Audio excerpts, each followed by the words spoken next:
اعوذ باللہ من الشیطان الرجیم، بسم اللہ الرحمن الرحیم۔ محترم ناظرین، رمضان کی راتیں اور علم و آگاہی کی باتیں، اس پروگرام میں آپ سب کو خوش آمدید۔ السلام علیکم ورحمۃ اللہ وبرکاتہ۔ اللہ تعالیٰ کے فضل و کرم اور احسان کے نتیجے میں ہمیں ایمان، عافیت اور صحت کے ساتھ ماہ رمضان المبارک ملا، اور آج اس کا 1/3 حصہ مکمل ہو چکا۔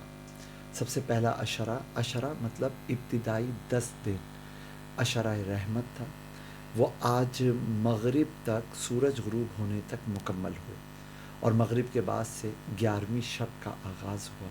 اور یہ جو عشرہ یعنی اب جو 10 دن ہیں، یہ اللہ تعالیٰ کی طرف سے خصوصی طور پر رحمتوں کے ساتھ ساتھ مغفرت حاصل کرنے کے دن ہیں۔ آج کی شب میں ہم جس عنوان کے تحت آپس میں گفتگو کریں گے، وہ عنوان انتہائی باکمال ہے، اور یوں سمجھ لیجئے کہ یہ عنوان یا یہ ڈسکشن ہمیں کائنات کی سب سے بڑی ہستی، سب سے عظیم ہستی کے ساتھ کنیکٹ ہونے کا موقع دیتی ہے۔ دیکھیں، میں اگر کسی بڑے آدمی سے تعلقات رکھتا ہوں تو میں 10 لوگوں کے سامنے اپنے اندر ایک خود اعتمادی محسوس کرتا ہوں، اور ضرورت پڑنے پہ کہہ بھی دیتا ہوں، تم مجھے جانتے نہیں ہو، میرے تعلقات کہاں تک ہیں۔ آج ہم جس تعلق کی بات کر رہے ہیں نا، وہ ہے اللہ سے تعلق، اللہ تعالیٰ کے ساتھ کنیکٹ ہونا، اللہ کے ساتھ تعلق قائم ہونا۔ کچھ تعلقات تو اللہ تعالیٰ کے ساتھ ہمارے وہ ہیں جو اٹوٹ ہیں، جو بلڈ اپ کیے بغیر باقاعدہ بنے ہوئے ہی ہیں، جیسے خالق اور مخلوق کا تعلق۔ اللہ ہمارا خالق ہے، ہم اس کی مخلوق ہیں۔ معبود اور عبد کا تعلق، ہم چاہیں نہ چاہیں یا کوئی مانے یا نہ مانے، اللہ تعالیٰ اس کا معبود برحق ہے، اور وہ بندہ اس کا عبد اور اسی کا بندہ ہے، ٹھیک ہے نا۔ یوں ہی رزق کا تعلق ہے، کوئی خدا کو مانتا ہو یا نہ مانتا ہو، بہر کیف اللہ تعالیٰ اس کا رزاق ہے اور وہ اللہ کا مرزوق ہے۔ لیکن آج ہمیں اللہ سے جن تعلقات کے اوپر ڈسکشن کرنی ہے نا، وہ تعلق وہ ہیں جو ہم بلڈ اپ کرتے ہیں اپنی سوچ میں، اپنی فکر میں، اپنے رویوں کے اندر۔ اللہ کے ساتھ کنیکٹیوٹی، اللہ کے ساتھ ربط، اللہ تعالیٰ کے ساتھ کنیکشنز جو ہم بلڈ کرتے ہیں، اور اس کے نتیجے میں ہم بینیفٹ میں جاتے ہیں، ہم اوپر کی طرف جا رہے ہوتے ہیں۔ ان تعلقات میں پہلا تعلق جو تقریباً تمام ہی آڈینس کو اور ہمارے مہمان علامہ عثمان لکھانی اور مجھے بھی حاصل ہے، وہ تو ہے ایمان کا تعلق۔ ہم اللہ پر ایمان لانے والے ہیں، یعنی اللہ کو ماننے والے ہیں، اور اللہ ہمارا مؤمن بھی ہے، یعنی وہ ہستی ہے کہ جس پر ہم ایمان لے کر آئے۔ خدا ہونے کی حیثیت میں اگر ہم کسی کو مانتے ہیں تو وہ صرف اللہ ہے۔ اور بھی بہت سارے تعلقات ہیں، اور ان تعلقات کے اوپر انشاءاللہ اسٹیپ بائی اسٹیپ گفتگو کو آگے بڑھائیں گے، اور ذرا دیکھتے ہیں کہ آج ہمارے انتہائی پیارے بھائی، مضبوط اور مستحکم علم رکھنے والے علامہ عثمان لکھانی صاحب تعلقات الہیہ کے حوالے سے کیا فرماتے ہیں۔ جزاک اللہ خیرہ۔ پہلے تو یہ بتائیں کہ آج کا روزہ کیسا رہا، دی بیسٹ، اور اس عشرے کو کیسا پایا، کیا کیفیت ہیں اس وقت کہ ہم دوسرے عشرے میں داخل ہوئے ہیں، 10 دن ہمارے رمضان کے جو ہے وہ اللہ مکمل ہوئے۔ اللہ، ایک اسٹیپ سے ایک اور اسٹیپ کی طرف اوپر اٹھتی ہوئی کیفیت۔ کیا بات ہے۔ مطلب میٹرک کر لیا تھا، اب انٹرمیڈیٹ میں آ گئے ہیں۔ ویسے یہ جو مطلب آپ کا ربط ہے نا ایز اے ایجوکیشنلسٹ تعلیم کے ساتھ، اور وہ جو مثالیں ہیں، بڑی کمال کی بات ہے۔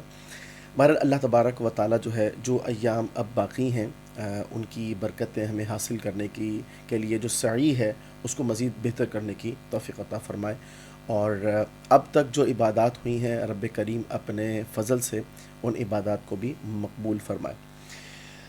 آپ نے بالکل درست فرمایا کہ آج کا ٹاپک بہت زیادہ اہمیت کے حامل ہے، اور اللہ تبارک و تعالیٰ سے تعلق کی بنیاد پر اگر ہم بات کریں، یعنی بندے کا رب سے تعلق، اس کی بنیاد کیا ہے؟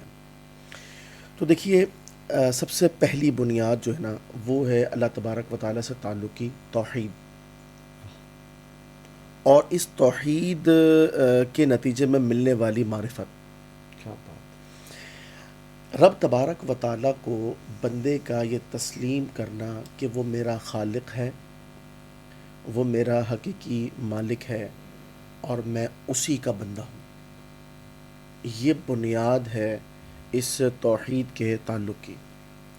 قرآن کریم فرقان حمید میں اللہ تبارک و تعالیٰ نے سورۃ البقرہ میں تیسرے رکوع کے آغاز میں ارشاد فرمایا، یا ایہا الناس اعبدوا ربکم الذی خلقکم، اے لوگو اپنے رب کی بندگی کرو جس نے تمہیں پیدا کیا، والذین من قبلکم لعلکم تتقون، اور تم سے پچھلوں کو پیدا کیا تاکہ تم پرہیزگار ہو جاؤ۔ اچھا، رب تبارک و تعالیٰ کی یہ جو تخلیق ہے نا، یہ اللہ تبارک و تعالیٰ کا وہ انعام اور احسان ہے کہ بندہ اگر اس پر غور کرے نا تو ہر عضو پر اللہ تبارک و تعالیٰ کا شکر بجا لائے اور اسے یہ اندازہ ہو کہ میں اور میرا رب مجھے ایسا بنایا، یعنی وہ ذات جو تمہیں عدم سے وجود میں لے کر آئی، تم تھے کچھ نہیں اور اس نے تمہیں پیدا کیا۔ ماں جو ہے وہ بچہ جنتی ہے، پیدا نہیں کرتی، کیا بات، تخلیق اللہ کی ہے۔ انسان کا وہ جو پورا مٹیریل ہے اور اس کی جو ڈیزائننگ ہے، ٹھیک ہے، اور جس انداز میں چاہے بچہ مطلب بورن بیبی جو ہے وہ گوری چمڑی کا ہو یا کالی چمڑی کا، لیکن بات یہ ہے کہ رب تبارک و تعالی نے جو اس کو حسن عطا فرمایا، وہ حسن کمال کا حسن، اور بلکہ سورہ مومن کی آیت نمبر 64 اور 65 میں رب تبارک و تعالی نے اسے بیان فرمایا، اللہ الذی جعل لکم الارض قرارا، کیا بات، اللہ وہی ہے جس نے زمین کو تمہارے لیے قرار، ٹھہرنے کی جگہ بنایا، والسماء بناء، اور اس نے تمہارے لیے آسمان کو چھت بنایا، وصورکم فاحسن صورکم، کیا بات، اور اس نے تمہاری صورتیں بنائی اور بہت خوبصورت صورتیں بنائی، کیا بات، وَرَزَقَكُم مِّنَ الطَّيِّبَاتِ، اور ستھری چیزیں تمہیں رزق کے طور پر دیں، اس نے جو تمہیں رزق دیا ستھری چیزیں دیں۔ فَتَبَارَكَ اللَّهُ أَحْسَنُ الْخَالِقِينَ، فَتَبَارَكَ اللَّهُ رَبُّ الْعَالَمِينَ، تو اللہ تبارک و تعالیٰ جو ہے بڑی برکت والا ہے، تمام جہانوں کو پالنے والا ہے۔ کیا بات، اب آپ غور کیجئے کہ رب تبارک و تعالیٰ نے ہمیں عدم سے جو وجود بخشا، کتنا خوبصورت بنایا۔ اچھا، ہمیں اپنے ہر عضو کی جو حساسیت اور اس کی خوبصورتی کا اور اس کی صحت کا اندازہ اس وقت ہوتا ہے جب ہم اس میں تھوڑا سا توازن کو بگڑتے دیکھتے ہیں۔ آنکھ تھوڑی سی خراب ہو جائے تو پتہ چلتا ہے اتنی بڑی نعمت تھی، قوت سماعت میں تھوڑا سا فرق پڑ جائے تو پتہ چلتا ہے یار کان اتنی بڑی نعمت تھی۔ آج دیکھیں نا ہم جو گفتگو کر رہے ہیں، مطلب سیکنڈز سے بھی کم حصے کے اندر جو ہے ہم ایک دوسرے کی بات کو سن کر، اور پورا ایک سسٹم لگا ہوا ہے، دماغ اس کو سمجھ بھی جاتا ہے، دل فیصلے بھی کر رہا ہوتا ہے، اور یہ جو نظام چل رہا ہے، یعنی رب نے ہمیں عدم سے وجود بھی بخشا اور اس کے بعد پھر ہمیں پالا۔ کیا بات، آپ دیکھیں نا زندگی گزارنے کے جتنے بھی مطلب ذرائع ہیں وہ کہاں سے آئے؟ تو اب اس بات پر غور کرنا ہوگا کہ جس رب نے ہمیں دنیا میں بھیجا اور سارے زندگی کے اسباب وہ ہمیں مہیا فرمائے، تو پھر ہمیں بندگی نہیں کرنی؟ کیا بات، اگلی آیت میں ارشاد فرمایا، هو الحج لا الہ الا ہو فادعوہ مخلصین لہ الدین، اللہ، هو الحج، وہی زندہ ہے۔ حقیقی معنوں میں اللہ تبارک و تعالیٰ ہی دائمی طور پر زندہ ہے۔ لا الہ الا ہو، کوئی بھی اس کے علاوہ معبود نہیں ہے، اے بندے تیرا رب صرف اللہ ہے۔ فدعوہ، اب ارشاد فرمایا کہ تم اسی کی عبادت کرو، واہ، اور کیسے عبادت کرو؟ مخلصین لہ الدین، خالص اسی کے بندے ہو کر کے بندگی کرو۔ فرمایا کہ الحمدللہ رب العالمین، تمام خوبیاں اللہ کے لیے ہیں جو تمام جہانوں کا پالنے والا ہے، کیا بات، سب کا خالق، سب کا مالک۔ تو پھر بندگی مطلب یہ جو بات ہے نا، تعلق باللہ، بندے کا رب سے تعلق، جب بندہ اس بات کو ذہن میں بٹھا لے کہ وہی اللہ میرا خالق ہے، بلکہ آیت کریمہ میں ذالکم اللہ ربکم بھی ہے، کیا بات، یہ اللہ تمہارا رب ہے، واہ، ٹھیک ہے؟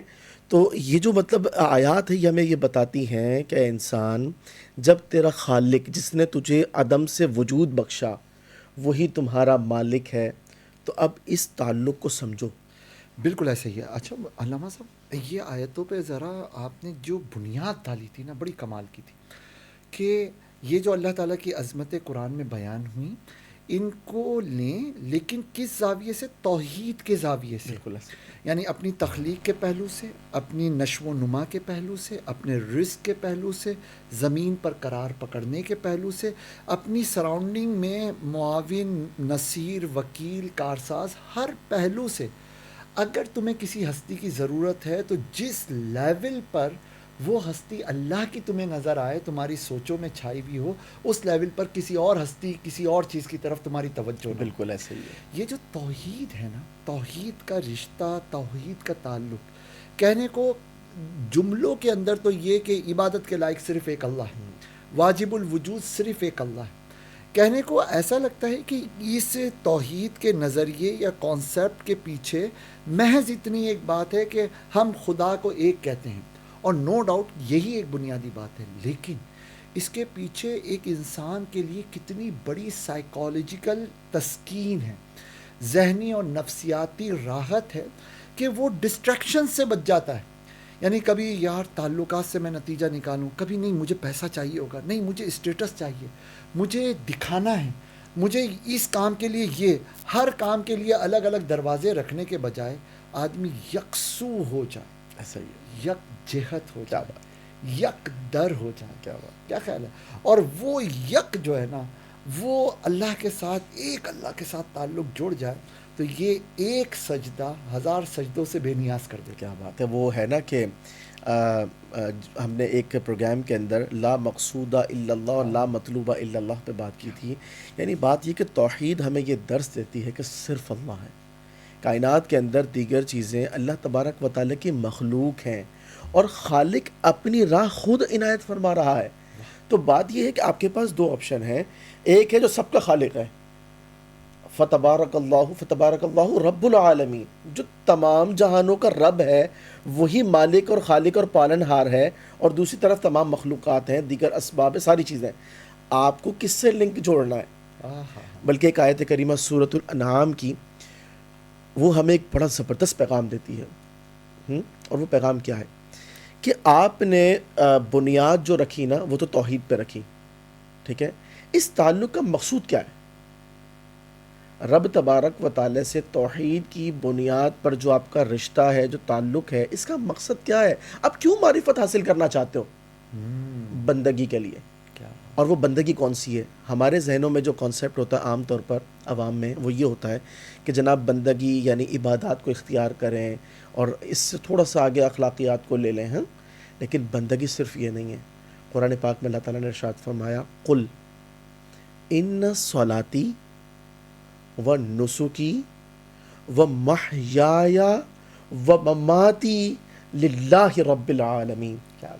آپ فرماؤ کہ بے شک میری نماز و نسکی، نسک کا ترجمہ قربانی بھی کیا گیا، لیکن نسک کا صحیح ترجمہ تمام عبادات کو شامل ہے. تو فرمایا کہ میری نماز اور میری تمام عبادات. اچھا، یہاں پر اکتفا نہیں کیا گیا، فرمایا کہ و محیایا، اور میری حیات، میرا جینا، و ممات، میرا مرنا، للہ رب العالمین، اس اللہ کے لیے ہے جو تمام جہانوں کا پالنے والا ہے.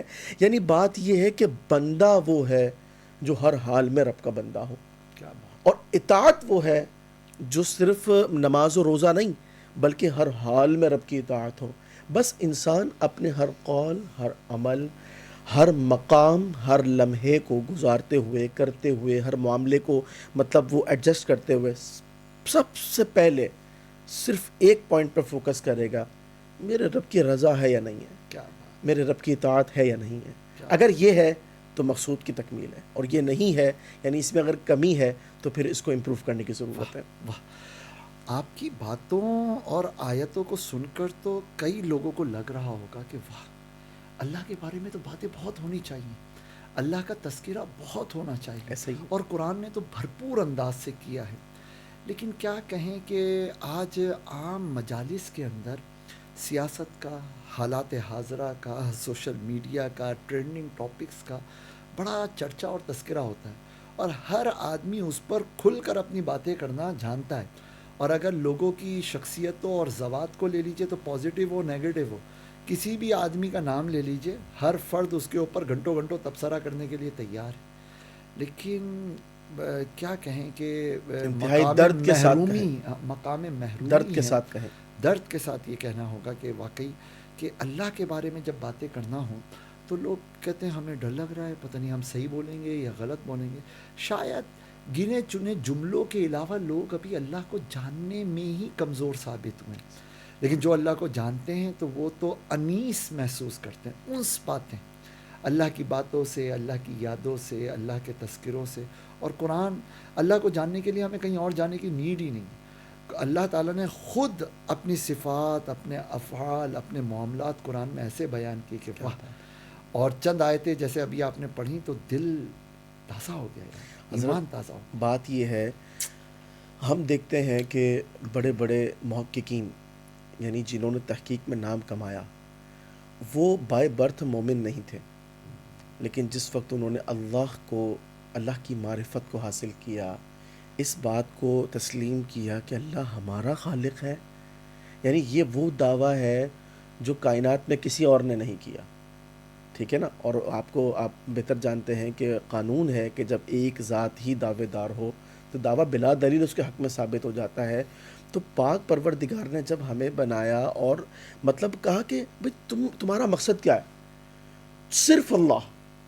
تو اس کا مطلب یہ ہوا کہ ہماری گفتگو میں، ہمارے معاملات کے اندر جو ہے وہ بہت بڑا پرسنٹیج ہونا چاہیے اللہ تبارک و تعالیٰ کے تذکروں کا.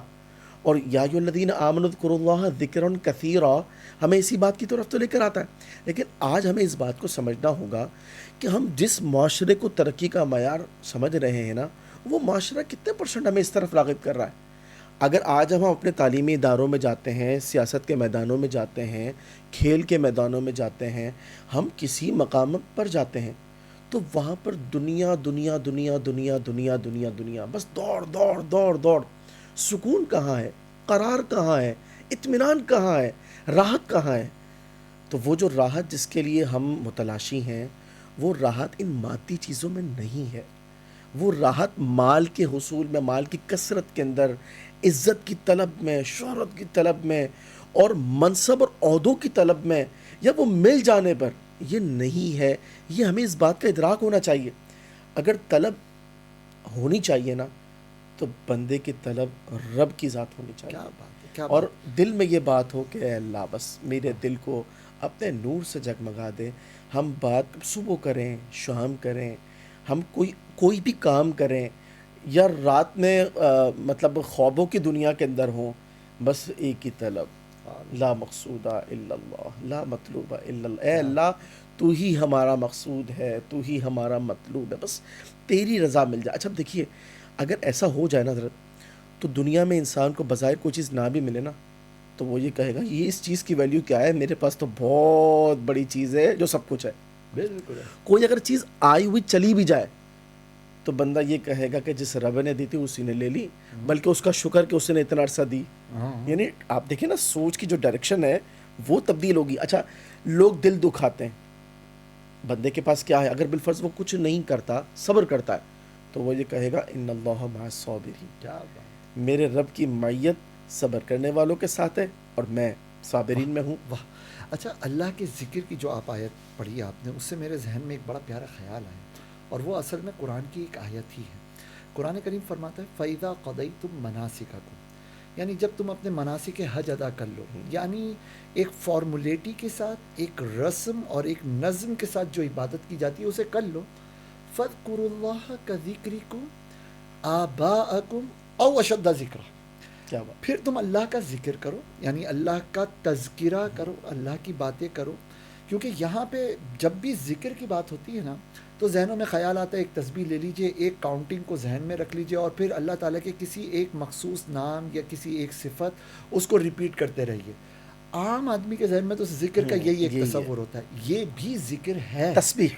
بالکل یہ بھی ایک ذکر ہے، لیکن اس آیت میں اللہ کے جس ذکر کی بات کی جا رہی ہے وہ یہ کہ جیسے تم اپنے آبا و اجداد کا تذکرہ کرتے ہو، یعنی ہر قبیلے والا، ہر خاندان والا، ارے ہمارے خاندان کا فلاں آدمی تو یہ ڈسکشن میں لاؤ. ڈسکشن کا حصہ بنائیں، اور ایک ویلیو اور ایک وزن کے ساتھ، جیسے ہر کوئی دوسرے کے مقابلے میں اپنے آبا و اجداد اور اپنے لوگوں کو فخریہ انداز میں پیش کر رہا ہوتا ہے. زندگی کے ہر پہلو کے اعتبار سے، مطلب بہادری کی بات ہو تو ہمارے تو پردادا شیر کا شکار کرتے تھے، تجارت کی بات ہو، ارے تم نہیں جانتے ہمارے خاندان میں فلاں بیوپاری بھی پایا جاتا ہے. کیا خیال ہے ہر کوئی تو اپنی بڑائیوں کو جوڑو اللہ تعالیٰ کے ساتھ. بالکل ایسا ہی ہے. کذکرکم آباءکم، جیسے تم اپنے آبا و اجداد کا تذکرہ کرتے ہو، او اشد ذکر، بلکہ اس سے بھی زیادہ شدت کے ساتھ اللہ کی باتیں. کیسا ماحول ہوگا علامہ صاحب، آپ ذرا اس پہ روشنی ڈالیے کہ جب گھر میں باپ ماں بچے بیٹھے ہوں، لقمے کھا رہے ہوں، ڈائننگ ٹیبل ہو، اور وہاں پہ اللہ کی باتیں ہو رہی ہیں، کیا بات ہے. رزق کے حوالے سے باتیں ہو رہی ہوں، صحت کے حوالے سے باتیں ہو رہی ہوں، ہر چیز کو اللہ سے جوڑا جا رہا ہوں. آج الحمدللہ میری یہ ڈیل اچھی ہو گئی، بیگم بتایا آج الحمدللہ اللہ تعالیٰ نے ہماری حفاظت کی، میں گیس کے چولہے پہ کام کر رہی تھی، بچت ہو گئی. بچے بتائیں اللہ کا شکر ہے کہ اللہ تعالیٰ نے کرم کیا اور اسکول میں یہ فائدہ ہو گیا. یعنی اللہ کی طرف. اچھا اسی طرح کوئی خبر غم سنے تو یار واقعی یہ ہے غم کی خبر، انا للہ و انا الیہ اللہ راجعون. کرم فرمائے، انشاءاللہ اللہ کرم فرمائے گا. یعنی دیکھیں یہ بڑا پیارا نقطہ ہے، بلکہ ایک بہترین قسم کا میسج ہے کہ ہم اگر گھروں میں اپنے بچوں کو دعائیں سکھاتے ہیں بہت اچھی بات ہے، لیکن اللہ تبارک و تعالیٰ کو ڈسکشن کا حصہ بنانا، اللہ تبارک و تعالیٰ کی ذات کی، اس کی کبریائی کو بیان کرنا، اور مطلب جو انعامات اس نے عطا فرمائے ان کا شکر ادا کرنا، اور رب کریم عز و جل پر توکل، بھروسے کو مضبوط کرنا، اس کو ڈسکشن کا حصہ بنانا چاہیے.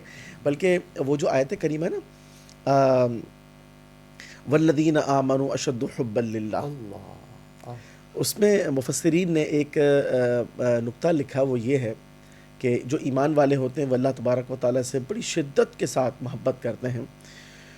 مفسرین فرماتے ہیں کہ اس محبت کا جو اندازہ ہے نا وہ پتہ کب ہوتا ہے کہ جب اللہ کی محبت کے مقابلے میں مخلوق کی محبتیں جمع ہو جائیں اور تقابل ہو. اب پرائیورٹی دینے کا جو معاملہ ہو نا، وہ ہے وقت امتحان. بات یہ ہے کہ جس وقت کوئی شخص بہت سارے ایسے مواقع آتے ہیں کہ جہاں پر ایسا ہوتا ہے کہ ایک طرف مخلوق کی محبت ہوتی ہے اور ایک طرف خالق کی محبت ہوتی ہے. مثال کے طور پر نئی نویلی دلہن کہتی ہے کہ تمہیں مجھ سے محبت ہے، وہ کہتا ہے ہاں ٹوٹ کر محبت ہے. کیا چاہیے؟ صرف تم چاہیے. ٹھیک ہے، کیا قربانی دو گے؟ جو بولو گی وہ ہوگا. ٹھیک ہے، اچھا ایک کام یہ کرو کہ ایسے بڑی منطقی دلہن ہے، اسٹیپ بائی اسٹیپ آگے. اصل میں بات یہ کہ ایک چیز کو انڈرسٹینڈ کرنے کے لیے ذرا یہ پکچر کریٹ کی جا رہی ہے. اب وہ کہتی ہے کہ کام یہ کرو کہ داڑھی کٹوا دو. ٹھیک ہے، اب داڑھی اللہ کے محبوب کی سنت ہے، اللہ کے محبوب کو محبوب ہے، اور جو محبوب کو محبوب ہوتا ہے وہ محب کو بھی محبوب ہوتا ہے. ٹھیک ہے نا، یعنی اگر بات یہ ہے کہ میں یہ کہتا ہوں کہ مجھے اللہ سے محبت ہے، ٹھیک ہے، تو جو اللہ کے محبوب ہے نا مجھے ان سے بھی محبت ہوگی. یہ فطری تقاضا ہے. اب تقابل ہو گیا، اب مقابلہ ہے. وہ کیا ہے کہ رب تبارک و تعالیٰ کی محبت کا تقاضا یہ ہے کہ اس کے محبوب کی سنت جو کہ اس کے محبوب کو محبوب ہے اس کو ترک نہ کیا جائے، اور اس دلہن کی محبت کا تقاضا یہ ہے کہ چھوڑ دیا جائے. ٹھیک ہے، تو اب بتائیے کہ اس امتحان کے اندر جو ہے نا والذین آمنوا اشد حبا للہ، جو اللہ سے شدید ترین محبت رکھتے ہیں نا، ان کے امتحان کی اب کامیابی یہ ہے کہ وہ اس جو مطلب کہ مجازی محبت کو چھوڑ کر حقیقی محبت کی طرف آئیں اور اللہ تبارک و تعالیٰ کے احکامات کو پرائیورٹی دیں. اچھا، دنیا کے اندر کئی مقامات ایسے آتے ہیں، آفس میں جاب مل رہی ہے. اب اس جاب کی نوعیت ایسی ہے کہ جہاں پر سودی معاملات کے اندر جو ہے نا وہ انسان کو پارٹیسپیٹ کرنا ہے. اللہ تبارک و تعالیٰ نے ربا کے حوالے سے وضاحت کے ساتھ ارشاد فرما دیا کہ یہ تو اللہ اور اس کے رسول سے جنگ ہے. تو جب اللہ تبارک و تعالیٰ سے جنگ ہے اور اللہ نے اسے حرام قرار دیا، اس تک نہیں جانا، اس سے اپنے آپ کو بچانا ہے. اب یہ جو نوکری ہے نا، اس کی کشش اور اس کی جو آسائشیں ہیں نا وہ کھینچتی ہیں انسان کو کہ یار میری طرف آؤ. کیا بات. لیکن امتحان میں کامیابی یہ کہتی ہے کہ سرفرازی پانی ہے تو رب کی رضا کی طرف جاؤ. اور محبت کا تقاضا یہ ہے کہ دنیا جائے ایکس وائی زیڈ، لیکن بات یہ کہ رب کی رضا جو ہے نا، رب کی محبت، وہ ایک ایسی شدت اختیار کیے ہوئے ہو انسان کے باطن کے اندر، اور پھر یہ کیسا نور پیدا کرتی ہے. انسان جب کوئی قربانی دے دیتا ہے نا، اللہ تبارک و تعالیٰ ویسے بھی کسی کی محنت کو رائگاں نہیں فرماتا. پھر وہ بعض اوقات ایسے انعامات سے سرفراز کیا جاتا ہے. یہ تو وقتی طور پر قربانی دینے والا آدمی ہے، یعنی اس نے رب کی رضا کو پا لیا، بظاہر اپنا نقصان کر دیا. اللہ تبارک و تعالیٰ اب اس کو جو دل کا سکون و قرار عطا فرمائے گا، اور اس کے جو معاملات کو آسان فرمائے گا، اور جو قیامت میں اس کا حصہ ہے. اگر یہ وقتی آسائش حاصل کر بھی لیتا نا تو اس کا کوئی تقابل نہیں ہے. بالکل. تو بس ایک چیز کو ذہن نشین رکھنا چاہیے، جب ہم رب کے بندے ہیں، وہ ہمارا مالک ہے، اس کی رضا ہمارا مقصود ہے، اور اس سے ہم ٹوٹ کر محبت کرتے ہیں، تو پھر تقاضا محبت یہ ہے کہ زندگی کے ہر لمحے میں اس کی اطاعت کو فوقیت دینی چاہیے. علامہ صاحب، ایمان کے دائرے میں ظاہر کلمہ پڑھتے ہیں، اللہ کو مانتے ہیں. بہت سے لوگ یہ فیل کرتے ہیں کہ یار ہم اللہ کو مانتے تو ہیں، لیکن جو باتیں آپ کر رہے ہیں نا، یہ باتیں ہم چاہتے ہیں کہ ہمارے دلوں میں پیدا ہوں، پر پیدا نہیں ہو رہی ہوتی. ہم اللہ پر بھروسہ کرنا چاہتے ہیں، لیکن ہم چاروں طرف اسباب کو دیکھتے ہیں، اسباب پہ ہی بھروسہ جا رہا ہے. اچھا، ہم اللہ تعالیٰ کو اپنا پالنہار، اپنا خالق، اپنا مالک مانتے ہیں، اس کا انکار نہیں ہے، لیکن جب ہم ظاہری ریزنز دیکھتے ہیں، بایولوجیکل ریزنز، فزکس کے ریزنز، وہ سب ہم پڑھتے پڑھاتے ہیں، یا عام کاروبار دنیا کو دیکھ رہے ہوتے ہیں کہ بھائی کماتے ہیں تو پیسہ آتا ہے، ہم مانتے ہیں کہ رزاق اللہ تعالیٰ ہے، لیکن اسباب، دنیا کا ڈیزائن ساری توجہ اپنی طرف کھینچ لیتا ہے، اللہ کی طرف توجہ جاتی ہی نہیں ہے. اچھا، جب جاتی بھی ہے نا تو ہم اللہ کو یاد کرنے کے نام پہ کچھ لفظ رحمان، کچھ الفاظ رحیم، رزاق، ہم ان الفاظ کو ہی فوکس کر کے ان کے زبر زیر پیش اور ان کے حروف میں ہی الجھے ہوئے ہوتے ہیں. یعنی ہم تسبیح بھی پڑھ رہے ہوتے ہیں تو ان کے پیچھے ایک ہستی ہمیں نظر ہی نہیں آ رہی ہوتی، ایک حجاب ہوتا ہے جس میں ہم پڑھے ہوتے ہیں. اس کا کیا حال؟ دیکھیے، بات یہ ہے کہ ہمارے مختلف ایکسپیرینس ہوتے ہیں. ہم کبھی کوشش کرتے ہیں، نتیجہ بہت اچھا ملتا ہے. کبھی ہم کوشش کرتے ہیں، نتیجہ توقع کے مطابق ملتا ہے. اور کبھی ایسا ہوتا ہے کہ ہم بڑی محنت کرتے ہیں، ہمیں کوئی نتیجہ نہیں ملتا. سوال یہ پیدا ہوتا ہے کہ یہ نتائج کہاں سے مرتب ہو رہے ہیں، اس بات پر غور کرنا چاہیے. اچھا دیکھیے، جب آپ دنیاوی اسباب کو دیکھتے ہیں تو اگر انسان کے دل کے اندر یہ عقیدہ مضبوط ہے، حسبی اللہ و نعم الوکیل، مجھے میرا رب کافی ہے، یعنی انسان کے ذہن کے اندر جب یہ کائنات کا نظام، صبح سورج طلوع ہوتا ہے اور لوگ اپنے کام کاج پہ چلتے ہیں، یہ مطلب کارخانہ قدرت چل رہا ہے. ہر شخص جو ہے نا وہ ایک طرح سے اللہ تبارک و تعالیٰ کی قدرت کا مظہر ہے. وہ جتنے بھی کام کاج کر رہا ہے، مطلب ہم انسانوں کو دیکھیں، جانوروں کو دیکھیں، پانی کے نظام کو دیکھیں، ہواؤں کو دیکھیں، اور اس کے علاوہ مطلب تمام چیزوں پر غور و تفکر کرنے کے بعد ہم اپنے آپ سے ایک سوال کریں کہ کون ہے جو اس نظام کو چلا رہا ہے. اب اگر فرض کیا کہ ہم اپنے جتنے بھی معاملات کرتے ہیں، اب جس طرح آپ نے ارشاد فرمایا کہ اگر ہماری سوچ اس طرف جائے کہ جو اس پورے نظام کو چلا رہا ہے وہی میرا بھی کارساز ہے، ٹھیک ہے، بار بار دل کے اندر اس خیال کو مضبوط کرنا کہ میرا رب مجھے کافی ہے. مطلب کوئی بھی معاملہ کر رہے نا تو ہمارے دائرہ اختیار میں کیا ہے؟ کوشش کرنا، اور نتیجہ اللہ کے سپرد. اب دیکھیے مسئلہ کیا ہے، ایمان کی کاملیت، ایمان کی قوت، اس کے بھی تقاضے ہیں، ہاں. اور ایک بڑا اہم تقاضا یہ ہے کہ انسان جو ہے سب کچھ کرنے کے بعد، یعنی کوششیں کرنے کے بعد اگر وہ یہ سمجھتا ہے کہ یہ میری کوشش ہے، میں نے کیا ہے، تو پھر آپ سمجھ لیں توکل آپ کا کمزور پڑے گا.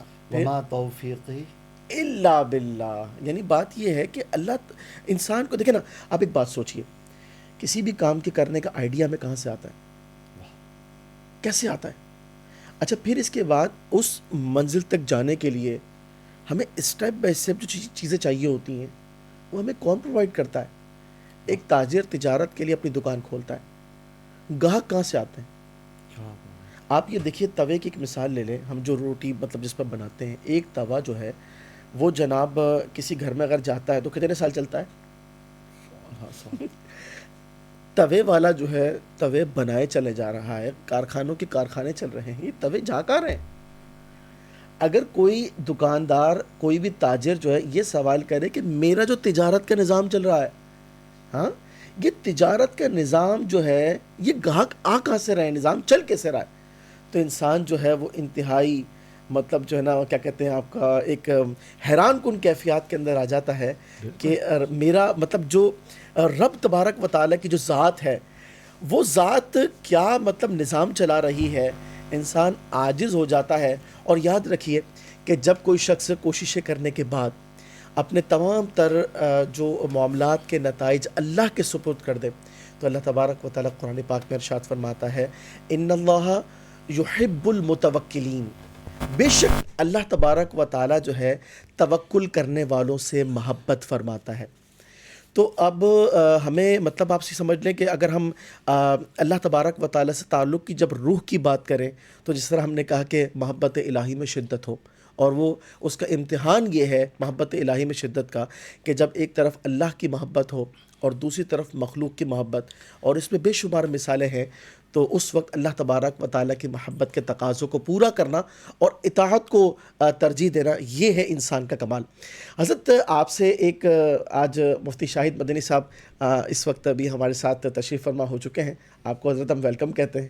السلام علیکم ورحمۃ اللہ وبرکاتہ۔ السلام ورحمۃ اللہ حضرت گفتگو الحمدللہ چل بہت رہی ہے، سیریس چل رہی تھی، میں سن رہا تھا۔ اللہ تبارک و تعالیٰ سے تعلق کے حوالے سے اب چونکہ رونق محفل، جان محفل جو ہے وہ موجود نہیں تھی، تو وہ سیریس گفتگو جس طرح فرما رہے وہی تھی، اب آپ تشریف لائے تو انشاءاللہ جناب۔ تو ایک بات یہ فرمائیے کہ انسان جو ہے اللہ سے سب سے بڑھ کر محبت کرے، ٹھیک ہے، اطاعت کرے اس کی محبت کی وجہ سے، گناہوں سے بچے اللہ کے خوف کی وجہ سے۔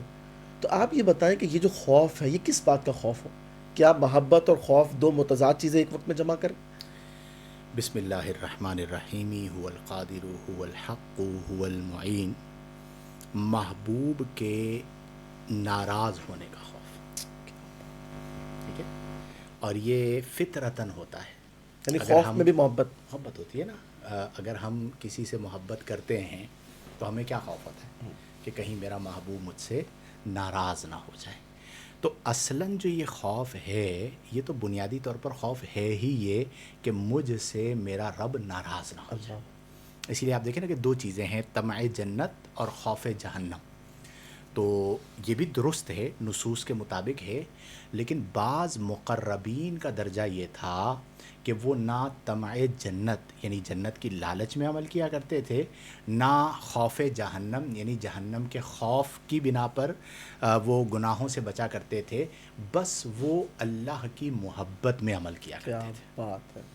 اب آپ لوگوں نے ماشاءاللہ گفتگو کی ہوگی محبت کے حوالے سے، اس میں ایک بڑا خوبصورت پہلو یہ بھی ہے کہ جہاں پر محبت سے عمل ہو وہاں پر کلفت عمل ختم ہو جاتی ہے۔ کیا بات۔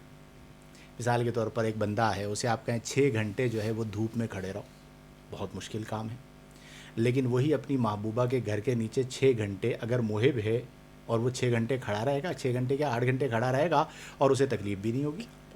اب دونوں کے کھڑے ہونے میں فرق ہے، ایک کھڑا ہے محبت کی وجہ سے اور ایک کو آپ نے سزا میں کھڑا کر دیا، تو دونوں کے لیے وقت گزارنا مشکل ہو جائے گا بلا تمثیل۔ یہی معاملہ عبادات کا ہے۔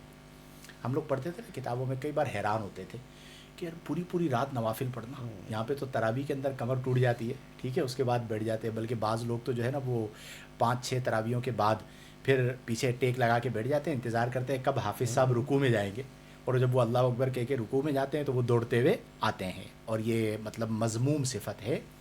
قرآن کی وہ آیہ مبارکہ ہے کہ وَإِذَا قَامُوا إِلَى الصَّلَاةِ قَامُوا كُسَالَىٰ، کہ جب وہ نماز کی طرف کھڑے ہوتے ہیں تو سستی سے کھڑے ہوتے ہیں۔ تو میں حیران ہوتا تھا کہ پوری رات جو ہے وہ عبادت میں کیسے گزارتے تھے۔ وہ یوں گزارتے تھے کہ وہ عبادت بالمحبت تھی۔ سیدہ خاتون جنت آپ کی بات پوری اس کو ایڈ کریں۔ بالکل ایسا ہی ہے کہ پوری رات سجدے میں ہوتی تھی، رات گزر جاتی تھی، عرض کرتی تھی مولا تو نے رات کو اتنا چھوٹا بنایا کہ تیری بندی کا ایک سجدہ ختم نہ ہوا اور تیری رات ختم ہو گئی۔ تو یہ عبادت بالمحبت ہے۔ ہمارے ایک استاد محترم بڑی خوبصورت بات سمجھاتے تھے کہ سیب ایک بہترین سیب ہو اور اچھے ذائقے کا ہو، پکا ہوا ہو، تو وہ ایک اچھی غذا ہے. وہ سیب اگر آپ کسی بیمار کو دے دیں تو کیا اسے اچھا لگے گا؟ نہیں. وہی اگر صحت مند کو دے دیں تو وہ کہے گا ایک اور سیب لاؤ. تو فرماتے تھے کہ جو بندہ گناہوں کا بیمار ہے اس کا حال اس مریض کی طرح ہے کہ غذا اچھی ہے لیکن اس کے منہ کا ذائقہ خراب ہے تو اسے وہ سیب کھانے میں مزہ نہیں آئے گا. اسی طرح عبادات میں جب دل نہیں لگ رہا ہوتا تو ہم گناہوں کے مریض ہوتے ہیں. پھر بھی ہم عبادت کرتے رہیں ایک وقت آئے کہ صفائے قلب مکمل ہو جائے تو پھر آپ کہیں گے کہ مجھے تھوڑا سا ٹائم مل جائے اور میں قیام میں کھڑا ہو جاؤں. حضرت حنظلہ رضی اللہ تعالیٰ عنہ کا جو واقعہ ہے محبت کے حوالے سے، ایک طرف شب زفاف ہے اللہ اکبر، اور دوسری طرف اعلان جہاد ہے، غسیل الملائکہ. غسیل الملائکہ. آپ یہ دیکھیے کہ اللہ تبارک و تعالیٰ نے انہوں نے مطلب کیا کیا، انہوں نے یہ کیا کہ پیغام محبت دونوں طرف تھا. حضرت بالکل ایسا ہی ہے. پیغام محبت دونوں طرف تھا. اللہ تبارک و تعالیٰ کی رضا کے لیے جہاد کرنا، جان کا نذرانہ پیش کرنا، سبحان اللہ. ٹھیک ہے نا. یہاں پہ بھی ایک دعوت محبت تھی کہ آؤ جہاد میں شمولیت اختیار کر لو، اور دوسری طرف دلہن کی محبت. لیکن آپ یہ دیکھیے کہ فرسٹ نائٹ شب زفاف میں مطلب انسان اس وقت تو یہ کہتا ہے کہ بھائی اس رات میں جو نا صرف مطلب سمجھ لے دلہن چاہیے. اور اللہ تبارک و تعالیٰ کے یہ خاص بندے دیکھیے کہ جب پیغام محبت آیا جہاد کے لیے تو جناب وہ اپنی دلہن کو کہتے ہیں کہ اب کچھ وقت دو اور یہاں پر جو ہے نا میں اپنی محبت کی جو مطلب حقیقی چاشنی ہے اس کا مزہ لوں. پھر اللہ تعالیٰ نے انعام بھی کیسا عطا فرمایا کہ فرشتوں نے انہیں غسل دیا. تو یہ بات ہے محبت اطاعت بالمحبت، اطاعت بالمحبت. جس کا عمل ہو بے غرض اس کی جزا کچھ اور ہے. ابھی ہم بات کر رہے تھے اللہ تعالیٰ سے تعلقات کے حوالے سے، تو ہمارا اللہ سے کنیکشن کا یا تعلق کا سفر شروع ہوا، شعوری سفر، جب ہم اللہ کو جاننے لگے. وہ قرآن کے ذریعے سے خدا کی صفات کو، خدا کے کاموں کو، خدا کی کرم نوازیوں کو جانا. پھر اگلے اسٹیپ پر ہم پہنچے کہ اس کا یقین ہمیں حاصل ہونا شروع ہو، جو ایمان کا ایک تعلق ہے. پھر تیسرا اسٹیپ ہمارا تھا، گفتگو اس رخ پر پہنچی کہ ان تمام امور کے حوالے سے یکجہتی ہو. یعنی تخلیق کو دیکھیے، عبادت کو دیکھیے، تعلق کو دیکھیے، تو جس لیول کا تعلق ہم اللہ کے ساتھ قائم کریں اس لیول پر کسی کو بھی نہ رکھیں. باقی سب کو مخلوق اور بندہ قرار دیں، سبب قرار دیں. خالق مالک صرف اللہ تعالیٰ کو. پھر اس کے بعد ہم کانشیس سے انکانشیس کی طرف مولڈ ہوتے ہوئے آئے، اور اس میں ایموشنل تعلق یعنی اللہ تعالیٰ سے محبت، اور سائیکلوجیکل تعلق یعنی اللہ پہ بھروسہ پہ بات ہماری شروع ہوئی. اللہ سے محبت پیدا کرنے کے لیے ہم نے بیچ میں تذکرہ کیا کہ اللہ کی باتیں ہوں، تذکرے ہوں. ایک ذکر وہ جو تسبیح کے ساتھ کیا جاتا ہے وہ اپنی جگہ ویلیو رکھتا ہے. ایک ذکر وہ کہ نشستوں میں بات ہو رہی ہو، ہر عنوان کی تان ٹوٹے اللہ تعالیٰ کے اوپر، ہر گفتگو کی اینڈنگ یا انتہا جو ہو، مرکز وہ اللہ تعالیٰ، ہماری فکروں کا، ہمارے ذکروں کا، ہماری باتوں کا، مجالس کا محور اللہ تعالیٰ کے گرد گھومتا ہوں. اچھا، یہاں پر محبت واقعی نو ڈاؤٹ ایک بہت بڑا جذبہ، اور اللہ سے محبت تو ایک بہت ہی کمال کا لیول ہے. یہ پیدا کرنے کے لیے نا ہمیں خدا کو فیل کرنے کی طرف آنا ہوگا. یعنی گاڑی چلاتے ہوئے نا بندہ ادھر ادھر کے خیالات میں ذہن بھٹک رہا ہوتا ہے، لیکن اس مرحلے پر وہ فیل کرے. مثلا میری گاڑی چل رہی ہے حفاظت سے، کوئی دوسرا آ کر ٹھک نہیں رہا، کون ہے؟ حفیظ.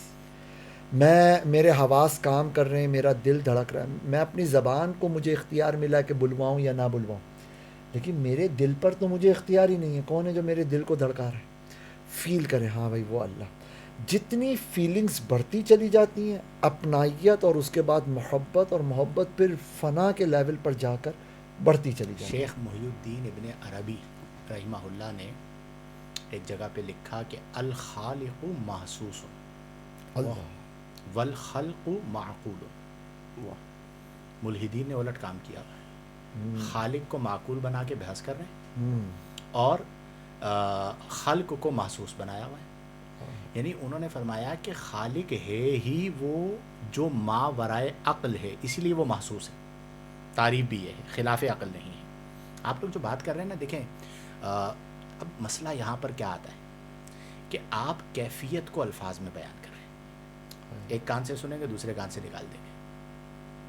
یہاں پر معاملہ کیا ہے کہ عبد اور معبود کا وہ جو آپ کے سٹیپس ہیں نا، ہماری زبان میں اگر انہیں کہا جائے تو اسے کہا جاتا ہے عابد سے سفر شروع ہوا، زاہد تک پہنچا، زہد سے سفر شروع ہوا، عارف تک پہنچا، معرفت. اور عارفین کا جو درجہ ہوتا ہے اس کی کیا بات ہے.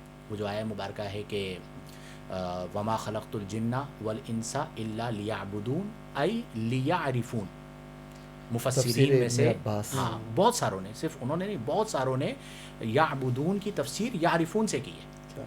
معرفت خداوندی، اور معرفت جتنی بڑھتی چلی جائے گی آپ کا درجہ اتنا بڑھتا چلا جائے گا. جو مقربین کے درجات ہوتے ہیں کیا بات ہے. کہ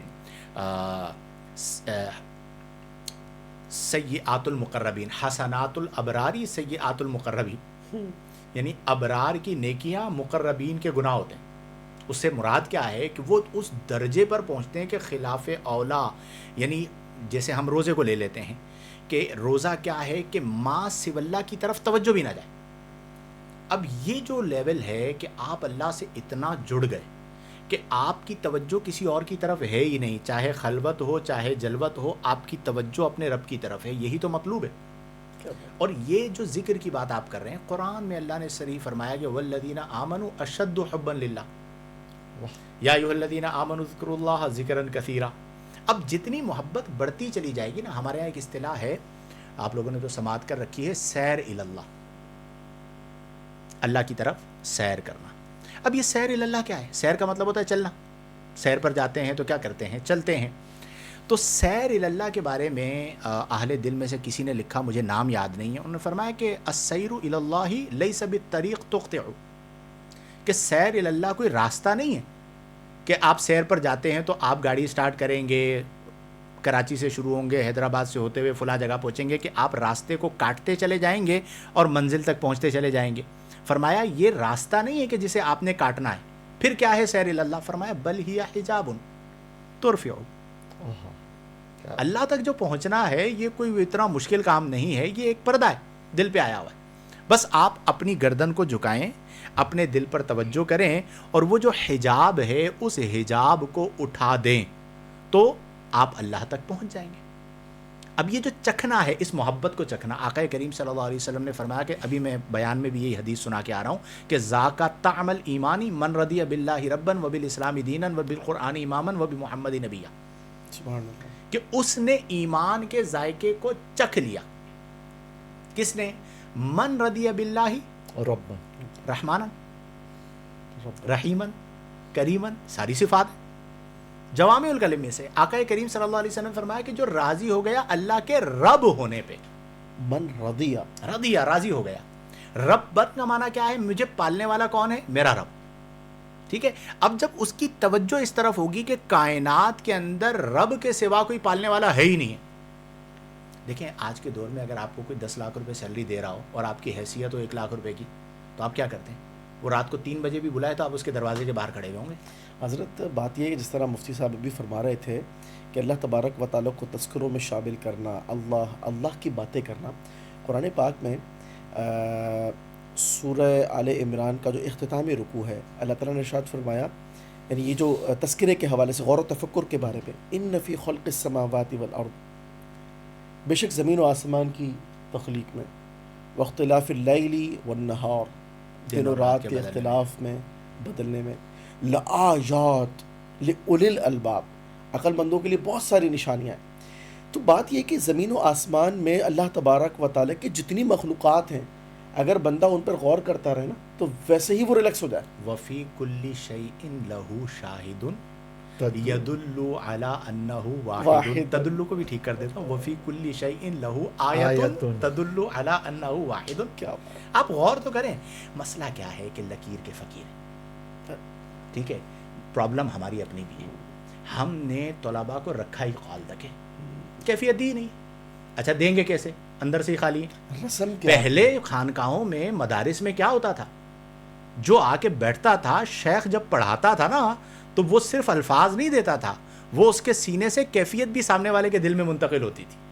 اور آج ضرورت اس امر کی ہے کہ ایسے لوگ تلاش کریں. ان کے پاس جا کے بیٹھیں. پھر آپ کی جو ہے نا اپنی دنیا ہوگی. آپ کی کیفیت خلوت میں بھی مزیدار ہوگی, جلوت میں بھی. خلوت ہوگی تو آپ کہیں گے دل میں ہو یاد تیری گوشہ تنہائی ہو, پھر تو خلوت میں عجب انجمن آرائی ہو. اور جلوت ہوگی تو آپ کہیں گے سارا عالم ہو مگر دید آئے دل دیکھے تجھے, انجمن گرم ہو اور لذت تنہائی ہو. یعنی آپ محفل میں موجود ہیں, انجمن میں ہیں, لیکن آپ کا دل جو ہے وہ اللہ تبارک و تعالی سے جڑا ہوا ہے. اس کیفیت کو پیدا کرنے کے لیے آپ کو جب آپ نے اللہ اکبر کہا نا, تو اس کے معنی پر آپ نے غور کرنا ہے. تکبیر تحریمہ کو تکبیر تحریمہ کیوں کہا جاتا ہے؟ ساری دنیا کو حرام کر دیتی ہے. حلال کو بھی کیا کر دیتی ہے؟ حرام. پانی پینا حلال ہے, لیکن جب نماز کے لیے تکبیر تحریمہ آپ نے کہی تو پانی پینا بھی حرام ہو گیا. اب جب آپ نے اللہ اکبر کہا تو آپ کی توجہ یہ ہو کہ میں اپنے رب کے حضور حاضر ہو گیا ہوں. پھر جب آپ اللہ اکبر کہہ کے رکوع میں گئے تو آپ کی توجہ یہ ہو کہ میں نے اپنے رب کے حضور اپنے آپ کو جھکا دیا ہے. اور جب آپ سجدے میں گئے تو پھر آپ کی توجہ یہ ہو کہ میں نے اپنی جبین نیاز اقصا غایت الخضوع, ممکنہ طور پر اس سے زیادہ تذلل کی کوئی صورت ہو ہی نہیں سکتی بالکل ایسے ہی ہے. کہ بندہ اپنی جبین نیاز کو اپنے رب کی بارگاہ میں رکھ دے. اب جب آپ سجدے میں گئے تو حدیث کے مطابق جو مجھے یاد آ رہا ہے کہ بندہ اپنے رب کے سب سے زیادہ قریب حالت سجدہ میں ہوتا ہے. بالکل ایسے ہی. اب ایک طرف ہے یہ سجدہ اور ایک طرف ہے سیٹھ کو راضی کرنا, دنیا کو راضی کرنا, دنیاوی اسباب. اب آپ یا اس ایک سجدے کو تھام لیں یا پھر وہ سارے سجدوں میں آپ لگے رہیں. بقول علامہ اقبال رحمہ اللہ کہ وہ ایک سجدہ جسے تو گراں سمجھتا ہے, مشکل سمجھتا ہے, 1000 سجدوں سے دیتا ہے آدمی کو نجات. تو آپ 1000 سجدے ادھر بھاگ رہے ہیں, ادھر بھاگ رہے ہیں, ادھر بھاگ رہے ہیں, آپ رب کے حضور جڑ جائیں, آپ کی دنیا بھی اچھی ہوگی اور آپ کی آخرت بھی حضرت اچھی یہ جو ہوگی. نماز ہے, اگر اس کے آغاز سے پہلے کچھ لمحہ ٹھہر کر آج بندہ, آپ نے سوالات پڑھنے ہیں, میں بہت تھکا ہوں. یہ جو نماز کھول لیں ہے, آپ. چند لمحات ٹھہر کر بندہ جو ہے اللہ تبارک و تعالیٰ کی جانب حضرت جو توجہ ہے, اگر اس کو مضبوط کر لے کہ میں کس بارگاہ میں کھڑے ہونے کو جا رہا ہوں, اللہ اکبر. اپنے ذہن کو خیالات سے پاک کر لیں, ٹھیک ہے, اور اس کے بعد ہر رکن کو وہ مطلب ایک الگ انداز سے اپنائے, ٹھیک ہے, اسے اختیار کرے, تو پھر اس نماز کے اوقات کے اندر اس میں ملنے والی لذت, اس میں جو تلاوت قرآن ہے, جو تسبیحات ہیں, ہر چیز ایک الگ تاثیر پیدا کرے گی انسان کے دل کے اندر. کیا اور یہ جو بھی آپ فرما رہے تھے نا کہ محبت کیسے مطلب بڑھائی جائے, اللہ تبارک و تعالیٰ کی نعمتوں کو انسان صبح اٹھ کر جو نا تھوڑا ٹائم کے لیے شمار کرے. بہت سے لوگ ایسے ہیں جو بالوں کی تلاش میں ہوتے ہیں, ان کے بال حضرت غائب ہو جاتے ہیں, ٹھیک ہے, اور علاج نہیں ملتا. رب نے ہمارے یہ بال سلامت رکھے. کچھ لوگوں کو جلد کے امراض ہوتے ہیں, وہ جاتے ہیں مطلب ماہرین امراض جلد کے پاس اور اپنے مسائل کے حل کے لیے وہ کوشاں ہوتے ہیں. اور ہماری جلد اللہ نے اگر سلامت رکھی ہے, کوئی مطلب اس میں پرابلم نہیں ہے, رب کا شکر ادا کر کر بندہ اپنے آپ کو تسکین پہنچائے. آنکھوں سے بڑی شفافیت کے ساتھ وہ دیکھ رہا ہوتا ہے. کتنی بڑی نعمت ہے, اور ایک تعداد ہے جن کے پاس یہ ہے ہی نہیں. محبت ایک طرف سے ہو تو صدا دیتی ہے, دو طرف سے ہو تو مزہ دیتی ہے. یہاں پر محبت کس درجے کی ہے کہ اللہ کریم فرماتا ہے رب ہو کر کہ اگر میرا بندہ میرے پاس چل کر آتا ہے تو میں اس کی طرف دوڑ کر آتا ہوں. کیا بات, ہر ولاتن کے الفاظ ہیں. یعنی اگر بندہ ایک بالشت آتا ہے, آپ کبھی میرے لیے یہ بات کہو گے؟ بلا تمثیل ہم لوگ نہیں کہتے. وہ رب ہو کر اپنے بندوں سے اپنے تعلق اور اپنے قرب کو کس طرح بیان فرما رہا ہے کہ اگر میرا بندہ میری طرف ایک بالشت آتا ہے تو میں اس کی طرف ایک ذراع آتا ہوں. ایک بندے آ تو صحیح. اچھا دیکھیں حضرت, ایک اور بات, آج کل ہم جب مسائل میں گر جاتے ہیں اور بعدوں کا ایسا ہوتا ہے کہ ہمیں کچھ چیزوں کی طلب ہوتی ہے, ہمیں دعا کرنا یاد نہیں رہتا. یعنی آپ دیکھیں ہم اوروں سے کہتے ہیں کہ دعا کرنا, جس پروردگار نے ہمیں اتنے انعامات اور احسانات اور بغیر کسی قیمت کے, آج فی زمانہ کوئی کسی کو ایک دھیلا بغیر کسی ذاتی مفاد کے نہیں دینے کے لیے تیار. نفسا نفسی کا معاشرہ ہے, عمومی جو حالات ہیں, رب تبارک و تعالیٰ کے اتنے انعامات ہیں. اگر ہمیں کوئی چیز کی طلب ہے تو ہمارا دل یہ کیوں نہیں کہتا کہ ہم اپنے رب سے مانگے, وہ ہمیں نوازے گا؟ بالکل ایسے. یہ یقین کیوں نہیں ہے؟ اس کا مطلب یہ ہے کہ ہمیں مطلب ضرورت اس بات کی کہ رب تبارک و تعالیٰ کی جتنی نعمتوں کو ہم استعمال کر رہے ہیں ان کا شکر ادا کرنا, اور پھر تسلیم کرنا، جس طرح ابھی آپ تذکروں میں فرما رہے تھے کہ اپنے ڈسکشن میں شامل کرنا، اور پھر بار بار یہ نا کہ اگر تمہارے جوتے کا تسمہ بھی ٹوٹ جائے تو تم کیا کرو؟ اپنے رب سے دعا کرو. تو اس ضرورت اس بات کی ہے، مطلب وہ کہتے ہیں نا کہ اگر آپ اس تعلق کی روح کو دیکھیں نا حضرت، وہ پاک پروردگار سے جو نا انسان اپنے آپ کو جوڑے. صوفی ڈھونڈنا پڑے گا. یہ باتیں جو ہے نا، یہ ہمیں اگر کیفیت کے ساتھ پلا دی جائیں نا، اور یہ کیفیات مل جائیں، آپ یقین کریں کسی اور چیز میں لذت نہیں آئے گی. حضرت خانقاہی نظام جو ہے، اللہ تبارک، ناظرین کو بھی ہم بتاتے ہیں کہ ہماری نیت یہ ہے کہ یہ پروگرام صرف رسمی پروگرام نہ ہو، بلکہ ان باتوں کا پریکٹیکل کرنے کے لیے انوائرمنٹ کریٹ کیا جائے، اور باقاعدہ خانقاہی نظام کا جو ہے نا وہ احیاء ہو، اور اس کے اندر پریکٹیکلی ہم سب مل جل کر. خواتین کے لیے بھی حضرت میرے دل میں جو پلان ہے نا وہ یہ ہے کہ ہم جہاں کہیں خانقاہ بنائیں نا، وہاں خواتین کا بھی ایک پورشن ہو اور مرد حضرات کا بھی پورشن ہو، باقاعدہ ایک بہترین نصاب ہو، 24 گھنٹے کی ایکٹیویٹی ہو، جس کے پاس جو ٹائم میں آئے اپنا حصہ لے کے جائے. تو بس یہ کہ سارے اذکار جو ہے نا وہ مفتی معاذ صاحب دیا کریں گے. ہاں انشاءاللہ. ویسے تعلقات نہ بنانے سے بنتے ہیں. اللہ تعالیٰ نے دیکھیں کیسا ہمیں موقع دیا، یعنی دروازہ تو کھلا ہے اللہ سے تعلق بنانے ہر کا، وقت کھلا. میں اور آپ جڑیں تو صحیح. اب جس کا جیسا ذوق وہ ویسے جڑتا چلا جائے. ہماری منزل، ہمارا محور، ہمارا مرکز اللہ تعالیٰ کی ہستی ہو. چلتے ہیں ذرا سوالات کی طرف آ جائیں، چونکہ آپ لوگ سیر حاصل گفتگو یقیناً کر چکے ہوں گے موضوع پہ. کتنے بجے ہوئے؟ 12 بج چکے ہیں. ہم 11:10 پہ. 11:10 پہ. چلیں بسم اللہ کیجیے. ارشد رضا اتاری صاحب، مفتی صاحب اگر کسی سید صاحب کو گناہ کرتے دیکھا جائے اور اسے سمجھایا جائے تو وہ کہتے ہیں کہ ہم سید ہیں، تو سوال عرض ہے کیا سید پر عذاب نہیں ہوگا؟ کیا سید جہنم میں نہیں جائے گا؟ کیونکہ اللہ پاک تو انصاف فرمانے والا ہے. براہ کرم رہنمائی فرما دیجیے. دیکھیں، کون جہنم میں جائے گا کون جہنم میں نہیں جائے گا یہ تو کوئی بھی نہیں بتا سکتا. البتہ سادات کے حوالے سے نبی کریم صلی اللہ علیہ وسلم کی حدیث موجود ہے کہ فاطمہ تو بدعۃ منی، فاطمہ میرے جگر کا ٹکڑا ہے. اور آپ نے جو اسم نام فاطمہ رکھا اس کی وجہ آقا کریم صلی اللہ علیہ وسلم نے بیان فرمائی کہ اللہ تعالیٰ نے آپ کو اور آپ کی اولاد کو جہنم سے محفوظ فرمایا ہے. تو اب جو سیادت ہے اس کی بہت بڑی ذمہ داری ہے کہ جو سید ہے وہ اپنی اس نسبت کا خیال کرے. لیکن جنتی اور جہنمی ہونے کا فیصلہ جو ہے وہ ہم نہیں کر سکتے. ہاں یہ ضرور ہے کہ اگر کوئی فسق سید کرتا ہے تو بھی فسق ہے. کوئی سید نماز نہیں پڑھتا، فسق ہے. لیکن اس فسق کی وجہ سے ہم جو اس کی تعظیم کر رہے ہیں وہ سیادت کی نسبت سے، تو کیا فسق کی وجہ سے اس کی سیادت سلب ہوئی؟ اعلیٰ حضرت نے ایک جگہ پر بڑی خوبصورت بات لکھی، یعنی آپ یہ اعلیٰ حضرت لکھ سکتے ہیں. آپ نے فرمایا کہ جب تک سید کی گمراہی حد کفر تک نہ پہنچے اس کی تعظیم فرض ہے. اللہ فتاوی رضویہ میں بالکل ایسے. ٹھیک ہے. اب اس کو یہ جو جملہ میں کہہ رہا ہوں یہ اعلیٰ حضرت کا جملہ ہے بھائی، یہ عام آدمی نہیں بول سکتا. یعنی جب تک اس کی گمراہی حد کفر تک نہیں پہنچی، آپ فرماتے ہیں سید کی تعظیم فرض ہے کہ وہ خون رسول صلی اللہ علیہ وسلم ہے.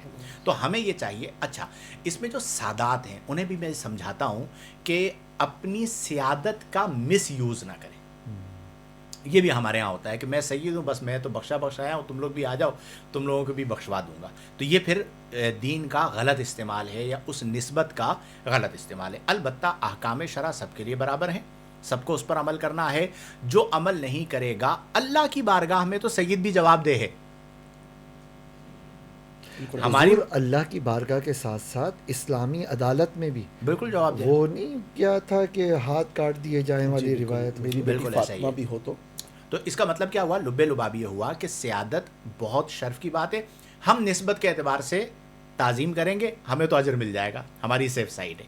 اب اگر سید کا کوئی ذاتی فعل ہے تو یہ اس کا معاملہ ہے، اس میں زیادہ الجھنے کی ضرورت نہیں ہے. ہاں سیدوں کو یہ چاہیے کہ سیادت کی وجہ سے بلیک میل بھی نہ کریں. یہ بھی ایک بہت بڑا مسئلہ ہے کہ میں چونکہ سید ہوں تو میں اگر ناراض ہو گیا نا تو پھر تمہارا بیڑا غرق ہو جائے گا. یہ طریقہ کار غلط ہے. بالکل ایسے ہی. احمد رضا قادری نوری صاحب کا کوسچن ہے، کیا عدل اور انصاف کے درمیان فرق ہے یا ہم معنی الفاظ ہیں؟ بعض لوگ فرق کرتے ہیں، کیا فرماتے ہیں؟ جی علامہ صاحب. یا حبیبی، عمومی طور پر تو یہ مترادفات کے طور پر یوز ہوتے ہیں عدل و انصاف، کیونکہ لغوی اعتبار سے عدل کے اندر بھی توازن کا معنی پایا جاتا ہے، انصاف کے اندر بھی توازن کا معنی پایا جاتا ہے، لہذا عمومی اعتبار سے یہ مترادفات۔ عدل عربی ہے، اردو میں ہم انصاف کہہ دیتے ہیں، ٹھیک ہے۔ زبردست، بالکل۔ اور وہ جو عربی کا انصاف ہے وہ تو آدھا آدھا کرنا ہے۔ عدل کریں تے تھر تھر کمن اچیاں شانہ والے، فضل کریں تے بخشے جاسن میں ورگے منہ کالے۔ تو اللہ سے فضل کے طالب رہیں۔ اگر ہم سے کہا جائے نا کہ پچھلے 24 گھنٹے کی ایک ایک چیز کا حساب دو، اللہ تو ہمیں لگ پتہ جائے گا، پھر 1 سال کا، پھر 2 سال کا، تو اب قیامت کے دن جو حساب ہے اس میں تو عدل ہے، تو ہم فضل کے طالب ہیں کہ مولا بس تو اپنا فضل فرما اور بلا حساب ہمیں بخشش عطا فرما۔ کیا بات ہے۔ ماریہ بشیر کا کوسچن ہے، مفتی صاحب سے سوال ہے کہ اگر کوئی انسان اپنے فرائض اور واجبات پورے کرنے کی کوشش کرتا ہے اور لیکن نوافل، عبادات، اضافی صدقات وغیرہ نہیں کرتا، تو کیا اسے ایمان کی حلاوت اور اللہ پاک سے ایک مضبوط تعلق حاصل ہی نہیں ہو سکتا؟ رہنمائی فرما دیں۔ بالکل ہو سکتا ہے، کیوں نہیں ہو سکتا۔ سب سے اہم چیز یہ ہے کہ آپ نے اگر فرائض و واجبات کی پابندی کی تو جو چیزیں لازم تھیں وہ آپ نے پوری کر دیں۔ جو مستحبات ہیں یا نوافل ہیں یا زوائد ہیں وہ اللہ کے قرب کا ذریعہ ضرور ہیں، لیکن ایسا نہیں ہے کہ آپ نے نوافل نہیں پڑھے تو آپ کو قرب نہیں ملے گا۔ حدیث میں یہ ضرور ہے کہ بندہ نوافل کے ذریعے میرا قرب حاصل کرتا رہتا ہے۔ کنت سمعہ الذی یسمع بہ وبصرہ الذی یبصر بہ ویدہ التی، کہ میں اس کے ہاتھ بن جاتا ہوں جس سے وہ تھامتا ہے۔ نوافل کے ذریعے قرب ملتا ہے، لیکن اب اگر کسی کا ایسا مزاج ہے کہ وہ صرف فرائض و واجبات تک رہتا ہے تو فرائض ادا کرنا بھی تو قرب ہے، اور فرائض کا جو قرب ہے وہ نوافل سے زیادہ ہے، اسی حدیث کا ابتدائی حصہ ہے۔ تو پہلے فرائض ہیں تو پھر آگے جو ہے وہ نوافل دیں گے۔ یہ ہوتا کیا ہے کہ شیطان جو ہے نا وہ، چلو ہم شیطان کو تو کھلے عام کہہ سکتے ہیں نا، بڑا خبیث ہے، ٹھیک ہے، مردود ہے، ملعون ہے، کم بخت ہے، بدبخت ہے، کہ وہ کیا کرتا ہے کہ وہ نوافل یا جو زوائد نہیں ہو رہے ہوتے نا اس کی وجہ سے اس میں مبتلا کرتا ہے، یار تم نوافل نہیں پڑھ رہے ہو تو فرائض کو بھی چھوڑ دو۔ نہیں، جتنی اللہ نے توفیق دی ہے آپ وہ کرتے رہیں، اور اس میں مزاج کا بھی عمل دخل ہوتا ہے کہ کوانٹٹی اور کوالٹی۔ کیا بات، ٹھیک ہے، اگر آپ 100 نوافل پڑھ رہے ہیں لیکن سارے نوافل کے اندر آپ کی توجہ کسی اور طرف ہے، یا نوافل پڑھنے کے بعد ہی مصلی بچھاتے ہوئے غیبت شروع کر دی، سب گیا۔ اور ایک یہ کہ 2 نفل پڑھے لیکن فوکس جو ہے، توجہ جو ہے قلب کی وہ ذات خدا کی طرف ہے، تو اللہ کی بارگاہ میں کثرت نہیں دیکھی جاتی، کیا بات، کوالٹی دیکھی جائے، خلوص دیکھا جاتا ہے۔ تو آپ خلوص کے ساتھ عبادت کریں۔ اس طرح کا کبھی وسوسہ آئے بھی تو لا حول ولا قوت الا باللہ العلی العظیم پڑھ کر اس وسوسے کو پس پشت ڈال دیجئے، اور اپنی توجہ جو ہے وہ عبادت کے اوپر رکھیے، اور کسی کے ساتھ موازنہ بھی نہ کریں۔ اب آپ یہ دیکھیے، مجھے وہ واقعہ یاد آ رہا ہے، اس کا لب لباب بتا دیتا ہوں، مجھے یاد نہیں ہے، کہ جو والد صاحب تھے، بہت بڑے بزرگ تھے، وہ رات کو جو ہے وہ تہجد پڑھا کرتے تھے، بیٹا سویا رہا کرتا تھا۔ ایک بیٹے نے دیکھا تو اس کے اندر بھی خواہش پیدا ہوئی، تو وہ بھی رات کو تہجد کے لیے اٹھا، اور تہجد پڑھنے کے بعد والد صاحب سے گفتگو میں کہنے لگا کہ یہ لوگوں کا کیا حال ہے، یہ راتوں میں جو ہے نا وہ سوئے ہوئے ہوتے ہیں، تہجد ہی پڑھ لیتے۔ تو انہوں نے فرمایا کہ بیٹا اس سے بہتر تو یہ تھا کہ تو بھی سویا رہتا، یعنی تو اپنی تہجد پڑھ کے لوگوں کو حقیر جان رہا ہے اور لوگوں کی برائی کر رہا ہے، تو اس سے بہتر یہ تو سویا رہتا۔ تو یہ جو کثرت عبادات کی وجہ سے لوگوں کو حقیر جاننا ہے، یہ بہت خطرناک معاملہ ہے۔ البتہ کسی کو توفیق ملتی ہے کہ وہ فرائض کا بھی پابند ہے، نوافل کی بھی کثرت کرتا ہے، تو فرائض سونا ہے، نوافل سہاگا ہے۔ تو سہاگے کی وجہ سے سونا نہ چھوڑو، اور سونے کو چھوڑ کر صرف سہاگے میں لگے رہو گے تو کچھ بھی ہاتھ نہیں آئے گا۔ تو فرائض کی حیثیت جو ہے وہ سونے کی ہے۔ کیا بات ہے، ماشاء اللہ ماشاء اللہ۔ ارشد رضا اتاری صاحب، مفتی عثمان صاحب سے گزارش ہے کہ آپ نے جو ایک ضابطہ بیان فرمایا کہ اگر ایک ذات دعوے دار ہو تو دعویٰ بلا دلیل اس کے حق میں ثابت ہو جائے گا، براہ کرم اس کی تھوڑی وضاحت فرما دیجیے۔ دنیاوی طور پر ایک قانون ہے کہ اگر آپ کسی چیز کی ملکیت کے حوالے سے ایک ہی دعوے دار ہے اور اس کے علاوہ کوئی اور دعوے دار نہیں ہے، بالفرض اس کے پاس کوئی شاہد نہ بھی ہو، ٹھیک ہے، تو دعویٰ ایک مطلب اپنی تمام تر ریکوائرمنٹس کے بعد جو ہے نا اسی دعوے دار کے حق میں ثابت ہو جاتا ہے۔ مثال کے طور پر ایک چیز ہے، وہ کسی بیابان سے ملی ہے، کوئی شخص آگے کہتا ہے کہ یہ میری چیز ہے۔ اب اس کے بعد قاضی جو ہے وہ اس اور لوگوں کو دیکھتا ہے، اگر نہیں مطلب کوئی دعوے دار ہوتا تو یہ چیز اس کی ملکیت میں دے دی جاتی ہے. تو یہاں پہ سمجھانے کا مقصد یہ تھا مطلب بلا تمثیل کہ تخلیق انسان کے حوالے سے صرف ایک دعویٰ ہے ایک ہی ذات کا اور وہ ہے اللہ. ٹھیک ہے, تو سمجھانے کے لیے ایک بات یہ تھی مطلب ایک ایگزامپل دنیاوی قانون کے حوالے سے کہ اللہ تبارک و تعالیٰ ہی مطلب نے انسانوں کو تخلیق فرمایا اور کوئی دعوے دار نہیں. تو بس اس تخلیق کے حوالے سے یہ ہے کہ اس کی بندگی کی جائے, اس سے تعلق کو مضبوط کیا جائے, اس سے محبت کو اختیار کیا جائے اور اسی پر توکل اور اعتماد کیا جائے. کیا بات کیا بات ہے, ماشاء اللہ. یہ شیخ حسنین احمد ہیں. انہوں نے ایک شیخ کا قول ذکر کرتے ہوئے اللہ تعالیٰ کا شکر ادا کیا. وہ کہتے ہیں کہ ہم نعمتوں کے اس قدر عادی ہو چکے ہیں کہ یہاں تک کہ جب ہم سے پوچھا جائے کہ ہم کیسے ہیں تو ہم کہتے ہیں یار کچھ بھی نیا نہیں ہے, سب ویسے ہی چل رہا ہے. کہ ہم نے واقعی اپنی صحت کے تسلسل اور نعمتوں کے تسلسل کی بنیاد پر کبھی اللہ کی تعریف کی ہے یا نہیں؟ تو تعریف کریں, اللہ کا شکر ہے کہ جتنے دن ہم بیمار اور بیماری سے پاک رہے اس سب پر اللہ کا شکر ہے. لَإِن شَكَرْتُمْ لَأَزِيدَنَّكُمْ, نون تاکید ثقیلہ لام کے ساتھ, کہ اگر تم شکر کرو گے تو میں تمہاری نعمتوں میں ضرور اضافہ کروں گا. کیا وہ کہا جاتا ہے نا محاورتاً کہ دونوں ہاتھوں میں لڈو. تو ایک بزرگ فرمایا کرتے تھے کہ مومن کا حال یہ ہے, میں اپنے الفاظ میں بیان کر رہا ہوں, کہ اس کے دونوں ہاتھوں میں لڈو ہے. کیسے؟ کہا یا نعمت ملے گی یا مصیبت ہوگی. اگر نعمت ملے گی تو میں شکر کی سواری پر سوار ہو جاؤں گا, کیا بات, اور اگر آزمائش آئے گی تو میں صبر کی سواری پر سوار ہو جاؤں گا. کیا یعنی ہماری زندگی میں ہر چیز برابر ہے. دونوں صورتوں میں ہمارے ہاتھ میں لڈو ہے کہ اگر آزمائش آئی ہے تو صبر کرو, کیا ہوگا, ان اللہ مع الصابرین, اللہ کی معیت مل جائے گی. کیا بات. اور شکر کرو لَأَزِيدَنَّكُمْ, اللہ تعالیٰ اس پر نعمتوں میں اضافہ بھی فرمائے گا اور ثواب بھی عطا فرمائے گا. بس اپنے زاویہ نگاہ کو درست کر لیں. کیا بات. ماشاء اللہ.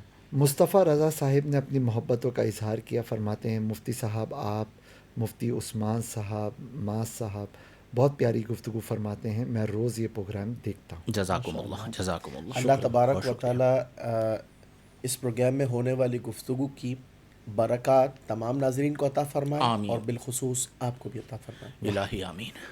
ارشد رضا اتاری صاحب, مفتی عثمان صاحب نے توحید کے موضوع پر کمال گفتگو فرمائی. ماشاء اللہ, حیاک اللہ. کب آج کی ہے؟ تقبل اللہ. سنوں گا. ماریا کہتی ہیں کہ تلاوت سننے کا کیا حکم ہے, لائیو تلاوت سننے کا کیا حکم ہے, اور سجدہ تلاوت کرنے کا بھی کیا حکم ہے؟ قرآن کریم فرقان حمید کی جو تلاوت ہے نا, اس کا ادب تو یہ ہے کہ اسے غور سے سنا جائے. وَإِذَا قُرِئَ الْقُرْآنُ فَاسْتَمِعُوا لَهُ وَأَنصِتُوا لَعَلَّكُمْ تُرْحَمُونَ. اور جب رب سے محبت ہو اور اسی محبت مطلب محبوب رب کا کلام ہو تو پھر تقاضا یہ ہے کہ اس کے کلام سے بھی محبت ہونی چاہیے. ہاں اتنا ضرور ہے کہ مثال کے طور پر تلاوت قرآن لگا دی گئی اور آپ کا فوکس یہ نہیں تھا کہ آپ قرآن سنیں, اور ایکٹیویٹیز کی جس طرح ٹی وی پر عام طور پر ایسا ہوتا ہے کہ گھروں میں لگا دی جاتی ہے اور پھر خواتین اپنے کام کاج بھی کر رہی ہوتی ہیں, حتی الامکان توجہ جو ہے وہ اس جانب رکھی جائے. اور دوسرا یہ کہ تلاوت سجدہ اگر ہو تو اس پر سجدہ جو ہے وہ واجب ہو جاتا ہے, وہ کرنا ہوگا. لائیو میں بالکل ایسے ہی ہے. ریکارڈڈ میں نہیں ہوتا نا, ریکارڈنگ میں نہیں ہوتا, لائیو سوال بھی جی لائیو بالکل کا. صحیح. فوزیہ صدیقی کہتی ہیں کہ مفتی صاحب نماز میں ذہن فوکس سے ہٹ جاتا ہے, الگ الگ خیال تنگ کرتے ہیں, اسے کیسے ایوائڈ کریں؟ بہت کوشش کے باوجود کامیابی نہیں ہوتی. ہوتا ہی ہے. اس کا طریقہ کار یہ ہے کہ دیکھیں قلب جو ہے نا, قلب, اسے قلب کہا اس لیے جاتا ہے کہ اس کا لفظی معنی ہوتا ہے بدلنا. صحابہ کرام نبی کریم صلی اللہ علیہ وسلم کی بارگاہ میں آ کے روتے تھے, اور ایک حدیث میرے ذہن میں آ رہی ہے کہ ایک صحابی تھے, پھر انہیں راستے میں حضرت سیدنا صدیق اکبر ملے اور وہ رو رہے تھے کہ اپنے بارے میں کہنے لگے کہ میں منافق ہو گیا ہوں. ٹھیک ہے, پوچھا کیوں؟ کہا اس لیے کہ جو کیفیت نبی کریم صلی اللہ علیہ وسلم کی بارگاہ میں ہوتی ہے جب میں گھر لوٹ کر آتا ہوں بچوں میں, تو وہ کیفیت نہیں رہتی. تو جب نبی کریم صلی اللہ علیہ وسلم کی بارگاہ میں آئے اور یہ پورا معاملہ پیش کیا, مفہوماً حدیث بتا رہا ہوں, تو آقا کریم صلی اللہ علیہ وسلم نے فرمایا کہ کیفیات اگر تمہاری وہی ہوں جو میری بارگاہ میں رہتی ہیں تو فرشتے راستے میں کھڑے ہو کر تم سے مصافحہ کریں. کیا بات. تو جب صحابہ کی کیفیت بدل جاتی تھی تو آج 1450 سال بعد جب ہمارے اطراف و اکناف میں اتنی ساری چیزیں تو کیفیات بدل جاتی ہیں. ان کیفیت کی وجہ سے نماز کو نہ چھوڑیں. جہاں تک فوکس کرنے کی بات ہے تو میں نے عرض کر دیا کہ ایک تو یہ ہے کہ نماز میں آپ جو کچھ پڑھ رہے ہیں اس کا ترجمہ یاد کر لیں. اب آپ نے پڑھا الحمدللہ رب العالمین، ترجمہ کیا ہے؟ تمام تعریفیں اللہ کے لیے، الرحمن الرحیم، پھر اسی طرح سورہ اخلاص، یہ کوئی بھی صورت. تو جب آپ ترجمے پر غور کر رہے ہوتے ہیں نا تو توجہ کسی اور طرف نہیں جاتی. ایسے ہی. ٹھیک ہے، تو ایک بہترین طریقہ کار یہ ہے. دوسرا یہ کہ جب نماز کے لیے کھڑے ہونے لگیں تو اپنے خیالات کو ایک لمحے کے اندر جمع کریں. جمع کرنے کے بعد کہ میں کس کے حضور آ رہا ہوں. اب دنیاوی حوالے سے بھی کوئی بندہ آتا ہے تو وہ دروازے میں داخل ہونے سے پہلے تھوڑا سا اپنے آپ کو کرتا ہے کہ بھئی میں فلاں کے پاس جا رہا ہوں. ڈاکٹر کے روم میں داخل ہونے سے پہلے خیال کرتا ہے بھئی اب تو میں ڈاکٹر کے پاس جا رہا ہوں. تو ہم تو رب کے حضور جا رہے ہیں. تو جیسے ہی آپ اپنے خیالات کو مجتمع کریں گے تو آپ کی وہ کیفیت کم ہوگی. پھر جب آپ اللہ اکبر کہیں تو آپ کو یہ لگے کہ میں اللہ کی بارگاہ میں حاضر ہوں. اللہ. اب یہ کیفیت جتنی مضبوط ہوگی نا اتنے آپ وسوسوں سے بچتے چلے جائیں گے. رکوع میں جائیں تو یہ کیفیت ہو کہ میں رب کے حضور جھکاؤں.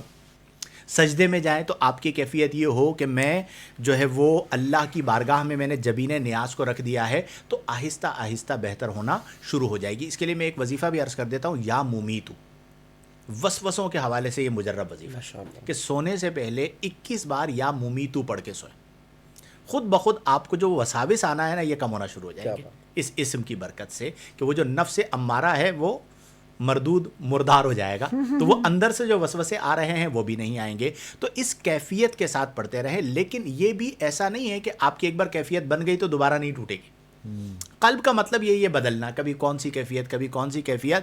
لیکن آپ عبادات میں لگے رہیں. ایک وقت ایسا آتا ہے کہ پھر کیفیت بھی مستحکم ہو جاتی ہے، اس کے اندر بھی ٹھہراؤ آ جاتا ہے. پھر اس کیفیت کے ساتھ آپ چل سکتے ہیں. وسوسے صحابہ کو بھی آتے تھے، اس پہ لوگ پریشان ہوتے ہیں. آقا کریم کی بارگاہ میں عرض کی یا رسول اللہ ہمیں ایسے وساوس آتے ہیں کہ ہم زبان سے کہہ دیں تو کفر ہو جائے. نبی کریم فرمایا یہ خالص ایمان ہے. تو یہ ایمان کا حصہ ہوتا ہے، چیزیں ہوتی ہیں. لیکن بہرحال آپ اپنا جو فوکس ہے وہ عبادت پہ رکھیں، ترجمے پہ رکھیں اور اللہ کی رحمت کو محسوس کریں تو انشاءاللہ الجلیل وساوس دور ہو جائیں گے. حضرت ایک فارمولہ ایڈ کروں اس میں. ایک فارمولہ یہ ہے کہ اس میں 3 اسٹیپس ہیں. ایک نماز سے پہلے کرنے کا ہے، ایک دوران نماز کرنے کا، اور ایک نماز کے بعد کرنے کا. حضور آپ کا فارمولہ لیتے ہیں اور آپ سے ریلیٹڈ اسی سوال سے ریلیٹڈ ایک اور سوال. اچھا، کیا فارمولہ سے ریلیٹڈ ہے؟ ہاں نہیں آپ کی انہی باتوں سے. اچھا اچھا. اس سوال سے مدثر فضلانی السلام علیکم ورحمۃ اللہ وبرکاتہ. وعلیکم السلام. مفتی صاحب تراویح پڑھاتے ہوئے ذہن منتشر ہو جاتا ہے جس کی وجہ سے اغلاط ہو جاتی ہیں، حالانکہ منزل پکی ہوتی ہے. تو فوکس ہونے کے لیے کوئی طریقہ یا وظیفہ بتا دیجیے. جزاک اللہ. صحیح ہے. اب یہ فارمولہ جو ہے نا وہ یہ ہے، دیکھیں ایک چیز کی طلب ہے نا، وہ طلب یہ ہے کہ نماز میں ہمارا فوکس رہے اور ہم رب کی بارگاہ میں جو ہے نا وہ حاضر ہی رہیں ہر اعتبار سے. تو اس طلب کے لیے ادعونی استجب لکم، تو مجھ سے دعا کرو میں قبول فرماؤں گا. نماز سے پہلے جو ہے نا ہم جس طرح نماز کے بعد دعا کرتے ہیں نا، نماز سے پہلے بھی اللہ تبارک و تعالیٰ سے یہ دعا کرے کہ اے اللہ میں تیری بارگاہ میں حاضر ہونے لگا ہوں، اور بس اس میں میری طلب یہ ہے، میری دعا یہ ہے کہ ذہنی اور قلبی طور پر بھی حضوری نصیب ہو. تو یہ دعا کر لیں نماز سے پہلے. حافظ صاحب آپ بھی کر لیں اور ہماری جو بہن ہیں وہ بھی کر لیں، اور دیگر ناظرین آپ بھی، اور ہمیں بھی یہ چاہیے. دوسرا سٹیپ یہ ہے کہ جس وقت ہم نماز کا آغاز کریں اور تکبیر تحریمہ ہم مطلب کہہ دیں تو پھر اب یہ سمجھ لیں کہ ہم دنیا سے ہی باہر آ گئے. ٹھیک ہے. یعنی جب آپ اس کیفیت کو اپنے اوپر طاری کریں گے کہ اب ہم دنیاوی ایکٹیویٹیز میں جب ہمارا کوئی پارٹیسپیٹ نہیں ہے تو ہم گویا کہ ہے ہی نہیں. ٹھیک ہے نا. تو نماز کے دوران اس بات کو مستحضر رکھنے کی کوشش کریں. اگر یہ چیز مائنڈ کے اندر سیٹ ہو جاتی ہے کہ اب ہم اللہ کے حضور ہیں اور دنیا سے ہم بے تعلق ہیں، یہ چیز بھی بہت سپورٹ کرے گی. اور تیسری بات یہ ہے کہ سیلف اکاؤنٹیبلٹی اس حوالے سے کہ بعد میں انسان جو ہے وہ محاسبہ کرتا رہے اور اپنے آپ کو مارکس دے، پرسنٹیج دیکھیں کہ پچھلی نماز سے یہ نماز کتنی زیادہ امپروو ہے اس حوالے سے. تو امید یہ ہے کہ انشاءاللہ نماز میں بہتری آئے گی. کیا بات ہے. میں بھی ثواب کمانے کے لیے کچھ حصہ ملا لیتا ہوں. لیکن آپ جو ہے نا فارمولہ بیان نہیں کر سکتے. فارمولے کا صرف ایک بندے کے پاس اسی کی تشریح ہے حضور. ان کے فارمولوں کا پتہ ہی ہے. کمال بزنس میں کمال ہے، کمال ہے. ساری ایکویشن، سارے بریکٹس وغیرہ کمال کے کھلتے ہیں ان کے. اچھا اس میں ایک چیز یہ بھی ہے، سب کچھ کوششوں کے باوجود بھی اگر نماز میں عبادت میں مثال کے طور پہ 5 نمازیں پڑھنے ہیں، کئی رکعتیں ہیں، 2 رکعتوں میں فوکس کامل ہوا، باقی میں نہیں ہو رہا، تو اپنے آپ کو گلٹ فیل نہ کریں. وجہ یہ کہ ہم جس ایرا میں رہ رہے ہیں یہ ایرا ہے ہی ڈسٹریکشن کا ہے۔ اس وقت اسٹیٹسٹکس بتا رہی ہیں کہ کوئی بھی کام ہو، کتنی دلچسپی والا کام ہو، ایون موبائل ہے اس کی اسکرین ہے، یعنی 41 سیکنڈ کے بعد دماغ جو ہے نا وہ ماحول ایسا بن چکا ہے کہ وہ کہتا ہے کہ اسے ہٹاؤ۔ اسکرین کو 41 سیکنڈ تک ایک طرح کا منظر دیکھنے کے بعد دماغ قبول نہیں کر رہا ہوتا۔ تو ایسے موقع میں اتنی ایفرٹ کر لینا یہ اللہ کا شکر ہے۔ باقی یہ ہے کہ دوران نماز نا کچھ آدمی حکمتیں بھی اختیار کر لے، مثال کے طور پہ اپنی تلاوت کے لہجے کو بدلتا رہے۔ آج ایک لہجے میں پڑھا، ظہر الگ لہجے میں، عصر الگ لہجے میں، تو وہ فوکس لہجے پہ ہی رہ جائے گا۔ اسی کو بہتر بنانے کے اندر اسی طرح ہر مہینے کا ٹارگٹ کر لیں کہ 2 یا 3 صورتیں یا 2 یا 3 نئی آیتیں یاد کر لیں۔ سبحان اللہ۔ اس کا تو بہت وہ فائدہ ہوتا ہے۔ فوکس کر کے وہ ان آیتوں کو جب وہ پڑھ رہا ہوگا نا، کیونکہ جو ردھم کے ساتھ وہ عادی ہیں بچپن سے، ان میں اتنا شاید فوکس قائم نہ ہو سکے، لیکن نئی نئی آیتوں میں زیادہ فوکس قائم ہوگا۔ اگلا سوال لیتے ہیں ام محمد۔ السلام علیکم۔ وعلیکم السلام۔ فی زمانہ اگر کوئی عورت چہرے کا پردہ نہ کرے سانس گھٹنے کی وجہ سے، تو کیا وہ عذاب کی مرتکب ہوگی، یعنی عذاب میں مبتلا ہوگی؟ دیکھیں، چہرہ پردے میں داخل ہے یا نہیں، اس میں اختلاف ہے علماء کا، اور حرام قطعی یا عذاب قطعی کے لیے دلیل قطعی کا ہونا ضروری ہے۔ اور یہ بات تو بالکل درست ہے کہ چہرہ جو ہے وہ اصلاً ستر عورت میں نہیں ہے، اسی لیے آپ دیکھیں نماز میں چہرہ چھپایا نہیں جاتا، ٹھیک ہے؟ اگر یہ اصل مذہب کے اندر ستر عورت میں ہوتا تو نماز میں بھی پھر اس کو چھپانے کا حکم ہوتا، جس طرح بالوں کو چھپانے کا حکم ہوتا ہے۔ تو اگر ان فیکٹ کسی کے ساتھ کوئی مسئلہ ہے، جیسا کہ بہن ذکر کر رہی ہیں، اور اس کے بغیر ان کا کوئی چارہ نہیں ہے، تو جب ایک چیز میں اختلاف موجود ہے، رخصت کا پہلو ہے، تو اس کے اوپر وعید عذاب کو بیان نہیں کیا جائے گا۔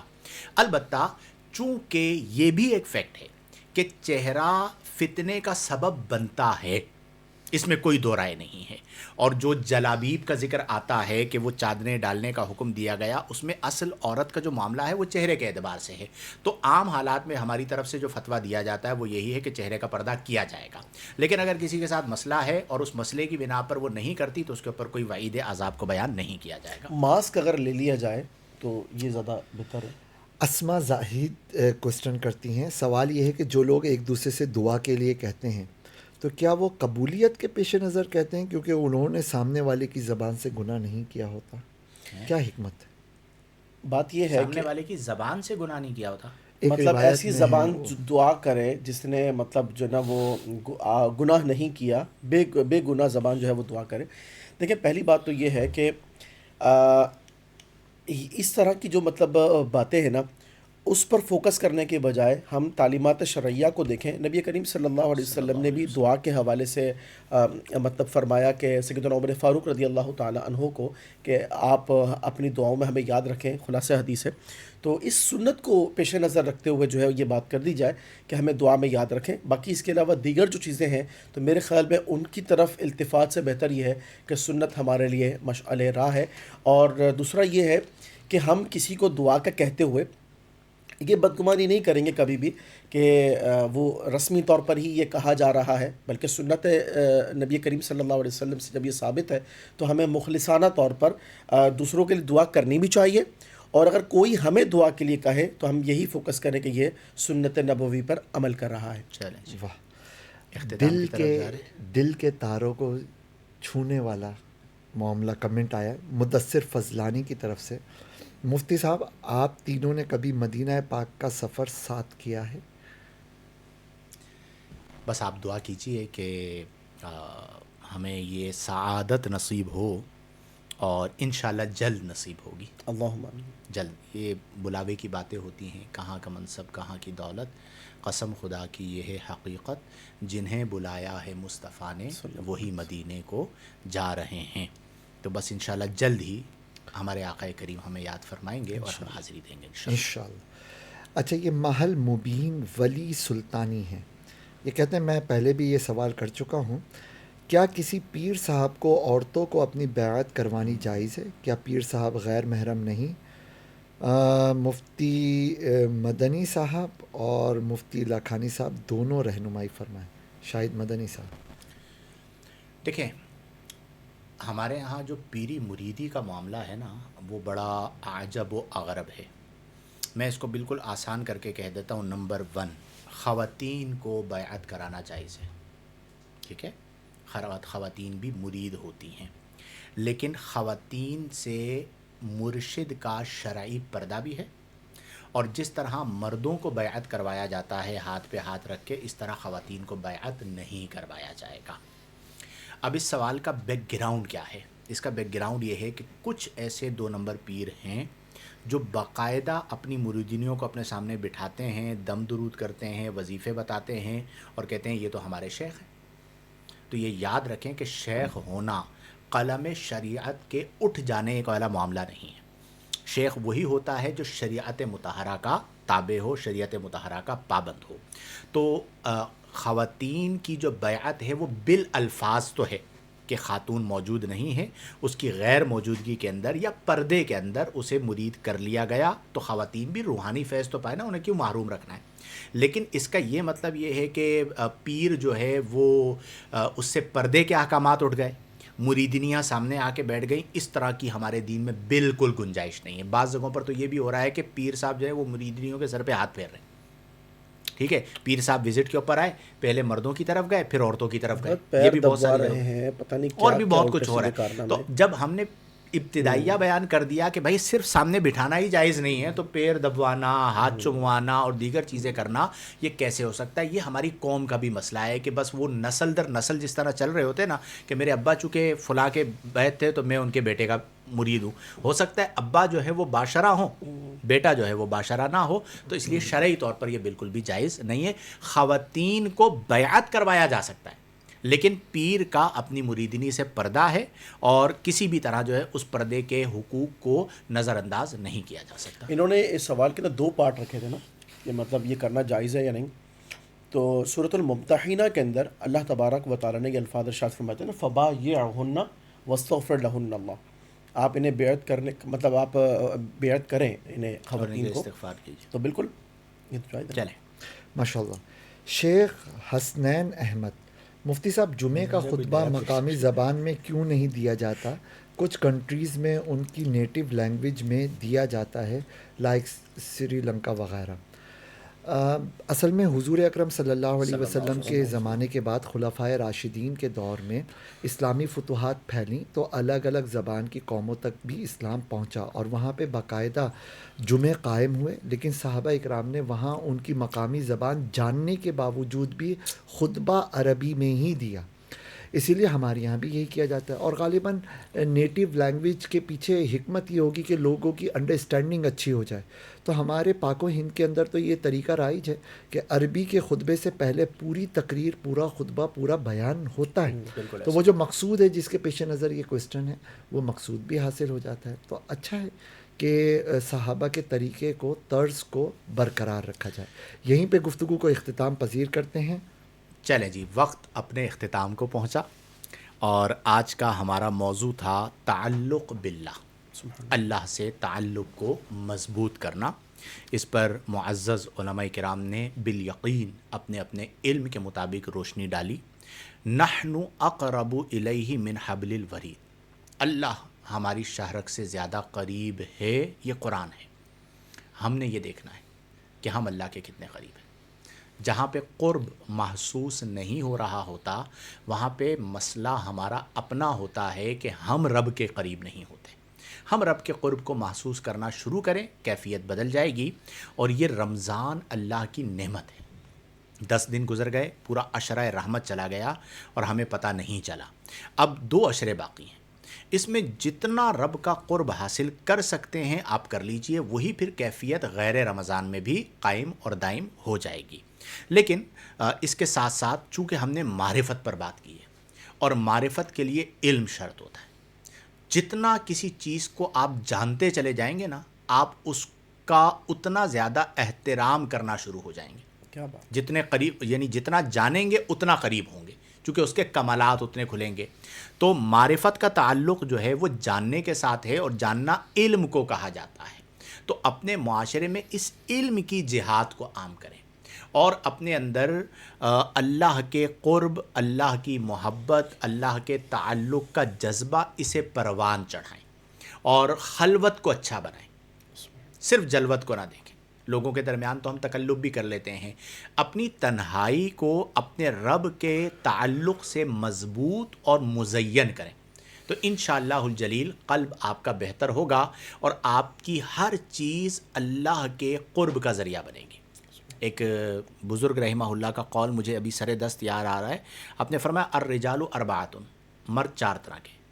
نمبر 1 فرمایا رجل یموت فی نفسہ، ایک وہ بندہ جو اپنے نفسانی خواہشات میں مر جاتا ہے، اسفل ترین کہ نفسانی خواہشات کے لیے اور پھر اس کے لیے جان بھی دے دی۔ نمبر 2 فرمایا رجل یحییٰ لنفسہ، دوسرا وہ بندہ ہے کہ نفسانی خواہشات کے لیے مرا تو نہیں لیکن زندہ رہتا ہے نفسانی خواہشات کے لیے، یہ اس سے تھوڑا سا اوپر ہے کہ چلو مرا تو نہیں ہے نفس کے پیچھے، وہ تو مر ہی گیا، دوسرا درجہ۔ نمبر 3 فرمایا رجل یحییٰ لفکرہ، تیسرا وہ بندہ ہے جو زندہ لیتا ہے اپنی فکر کے لیے، میں کتاب لکھ لوں، مصنف بن جاؤں، شیخ الاسلام میرے نام کے ساتھ لگ جائے، 25-30 بڑے بڑے ادارے بنا لوں تاکہ میں مر جاؤں تو نام باقی رہے کہ کتنا بڑا مفکر تھا، تو وہ فکر کے لیے زندگی گزارتا ہے تحقیقات کے اندر۔ کہا یہ بھی بہتر ہے کہ اس سے دین کو نفع ہو رہا ہے، یہ ان 2 سے اوپر ہے۔ لیکن اس سے جو سب سے اعلیٰ درجہ ہے وہ کیا ہے؟ فرمایا رجل یحییٰ لربہ، کیا بات! اب ایک فکر کے لیے زندہ، ایک رب کے لیے زندہ۔ اب جو رب کے لیے زندہ وہ سب سے اعلیٰ کہ اس کو کسی اور چیز سے مقصد ہی اور تعلق ہی نہیں ہے، تو ہم اس چیز پر آ جائیں۔ بعض اوقات جو ہے نا یہ بڑا فطور ہوتا ہے، میں کوئی انقلابی کام کر دوں، میں کوئی یہ کر دوں، میں دنیا کو الٹ کر دوں، یعنی بالکل الٹ پلٹ کر دوں اور میرا بڑا نام ہو جائے شرق تا غرب، مجھ سے بڑا کوئی مولانا علامہ نہ ہو، مصنف کتب کثیرہ، محقق بے بدل، سلفن خلفن فلاں فلاں فلاں، یہاں پر ساری فکریں چلی جاتی ہیں۔ اصل جو بندہ ہے وہ ہے کہ جسے کسی چیز سے سروکار نہیں ہے، رجل یحییٰ لربہ، وہ جی رہا ہے اپنے رب کے لیے، یہ ہے بنیادی طور پر تعلق باللہ۔ اللہ تعالی ہم تمام کو فرائض و واجبات کی پابندی کرنے، صغائر و کبائر سے اجتناب برتنے کی توفیق عطا فرمائے۔ جو احباب ہمارے ساتھ موجود رہے اور بالخصوص وہ لوگ جو روزانہ انتظار کرتے ہیں، سبحان اللہ، میسیجز آتے ہیں، پھر روزانہ ہمیں جوائن کرتے ہیں، کئی ایسے سوالات آپ پڑھ رہے ہوتے ہیں جو ریپیٹڈ سائلین ہیں۔ اچھا بہت ساری جگہوں پہ میں نے دیکھا وہاں پہ کامنٹ کے اندر کیا چل رہا ہوتا ہے؟ سبحان اللہ، ماشاء اللہ، جزاک اللہ، درود پاک، کوئی سوال نہیں ہوتا۔ یہاں پر آپ دیکھیں کہ آپ کے پاس جو کامنٹس آ رہے ہوتے ہیں تقریباً میرے خیال میں 90% بلکہ 100% سائلین ہی ہوتے ہیں، ماشاءاللہ، تقریباً 1-2 ایسے میسیجز آتے ہیں جو ماشاء اللہ سبحان اللہ والے ہوتے ہیں، ورنہ ہر بندہ کوئی نہ کوئی سوال کر رہا ہے۔ اس کا مطلب کیا ہے کہ وہ آپ سے جڑے ہوئے ہیں، سیکھ رہے ہیں۔ تو بالخصوص وہ لوگ جو علم سیکھنے کے لیے جہاں پر ایک اسکرول پر گانا چل رہا ہے، ایک اسکرول کے اوپر کرکٹ چل رہی ہے، ایک اسکرول کے اوپر جو ہے وہ ویڈیو چل رہی ہے جس کے اندر غیر محارم غفلت، اور ان تمام غفلت والی چیزوں سے ہٹ کر قال اللہ قال الرسول، اور اس میں بھی گفتگو، ٹھیک ہے، اور 1-1.5 گھنٹہ گفتگو سماعت کرنا، یہ میں سمجھتا ہوں کہ اللہ کا فضل خاص ہے جسے اللہ تعالیٰ توفیق عطا فرمائے۔ تو اس لیے وہ لوگ جو پابندی کے ساتھ یہ سن رہے ہیں، میں سمجھتا ہوں کہ یہ رمضان واقعتاً ان کے لیے ایک ایسا رمضان ہے جسے ہم کہتے ہیں معرفت رمضان۔ سبحان اللہ، کیا بات! ٹھیک ہے، یعنی ایسا رمضان جو معرفت کے ساتھ گزر رہا ہے۔ بس اس کو عام کرنے میں ہمارا ساتھ دیا کیجئے۔ جتنے لوگ موجود ہیں، جب یہ ہمارا لائیو ابھی ختم ہو رہا ہے، اس کو شیئر کریں تاکہ زیادہ لوگوں تک پہنچے اور وہ بھی علم کے نور سے اپنے باطن کو منور کریں، بشرط حیات کل تک زندہ ہو، انشاءاللہ، آپ کل تک زندہ ہو بشرط حیات، انشاءاللہ، ٹھیک ہے۔ تو اگر، اور اسی طرح میں بھی کہ بشرط حیات کہ اگر کل تک زندہ رہے ہم، تو انشاءاللہ آپ سے رات 11 بجے پھر ملاقات ہوگی، ایک نیا موضوع ہوگا، اس پر ہم گفتگو بھی کریں گے، آپ کے سوالات کے جوابات کو بھی شامل کریں گے اور کچھ سیکھنے سکھانے کا یہ ایک سلسلہ اور اس نشست کو آگے بڑھائیں گے۔ اللہ تبارک و تعالی ہم تمام کو فرائض و واجبات کی پابندی کرنے، صغائر و کبائر سے اجتناب برتنے، قرآن و سنت، شریعت و سنت اور احکام شریعت و طریقت کے مطابق زندگیاں بسر کرنے کی توفیق عطا فرمائے۔ آمین بجاہ النبی الامین، وآخر دعوانا ان الحمد للہ رب العالمین۔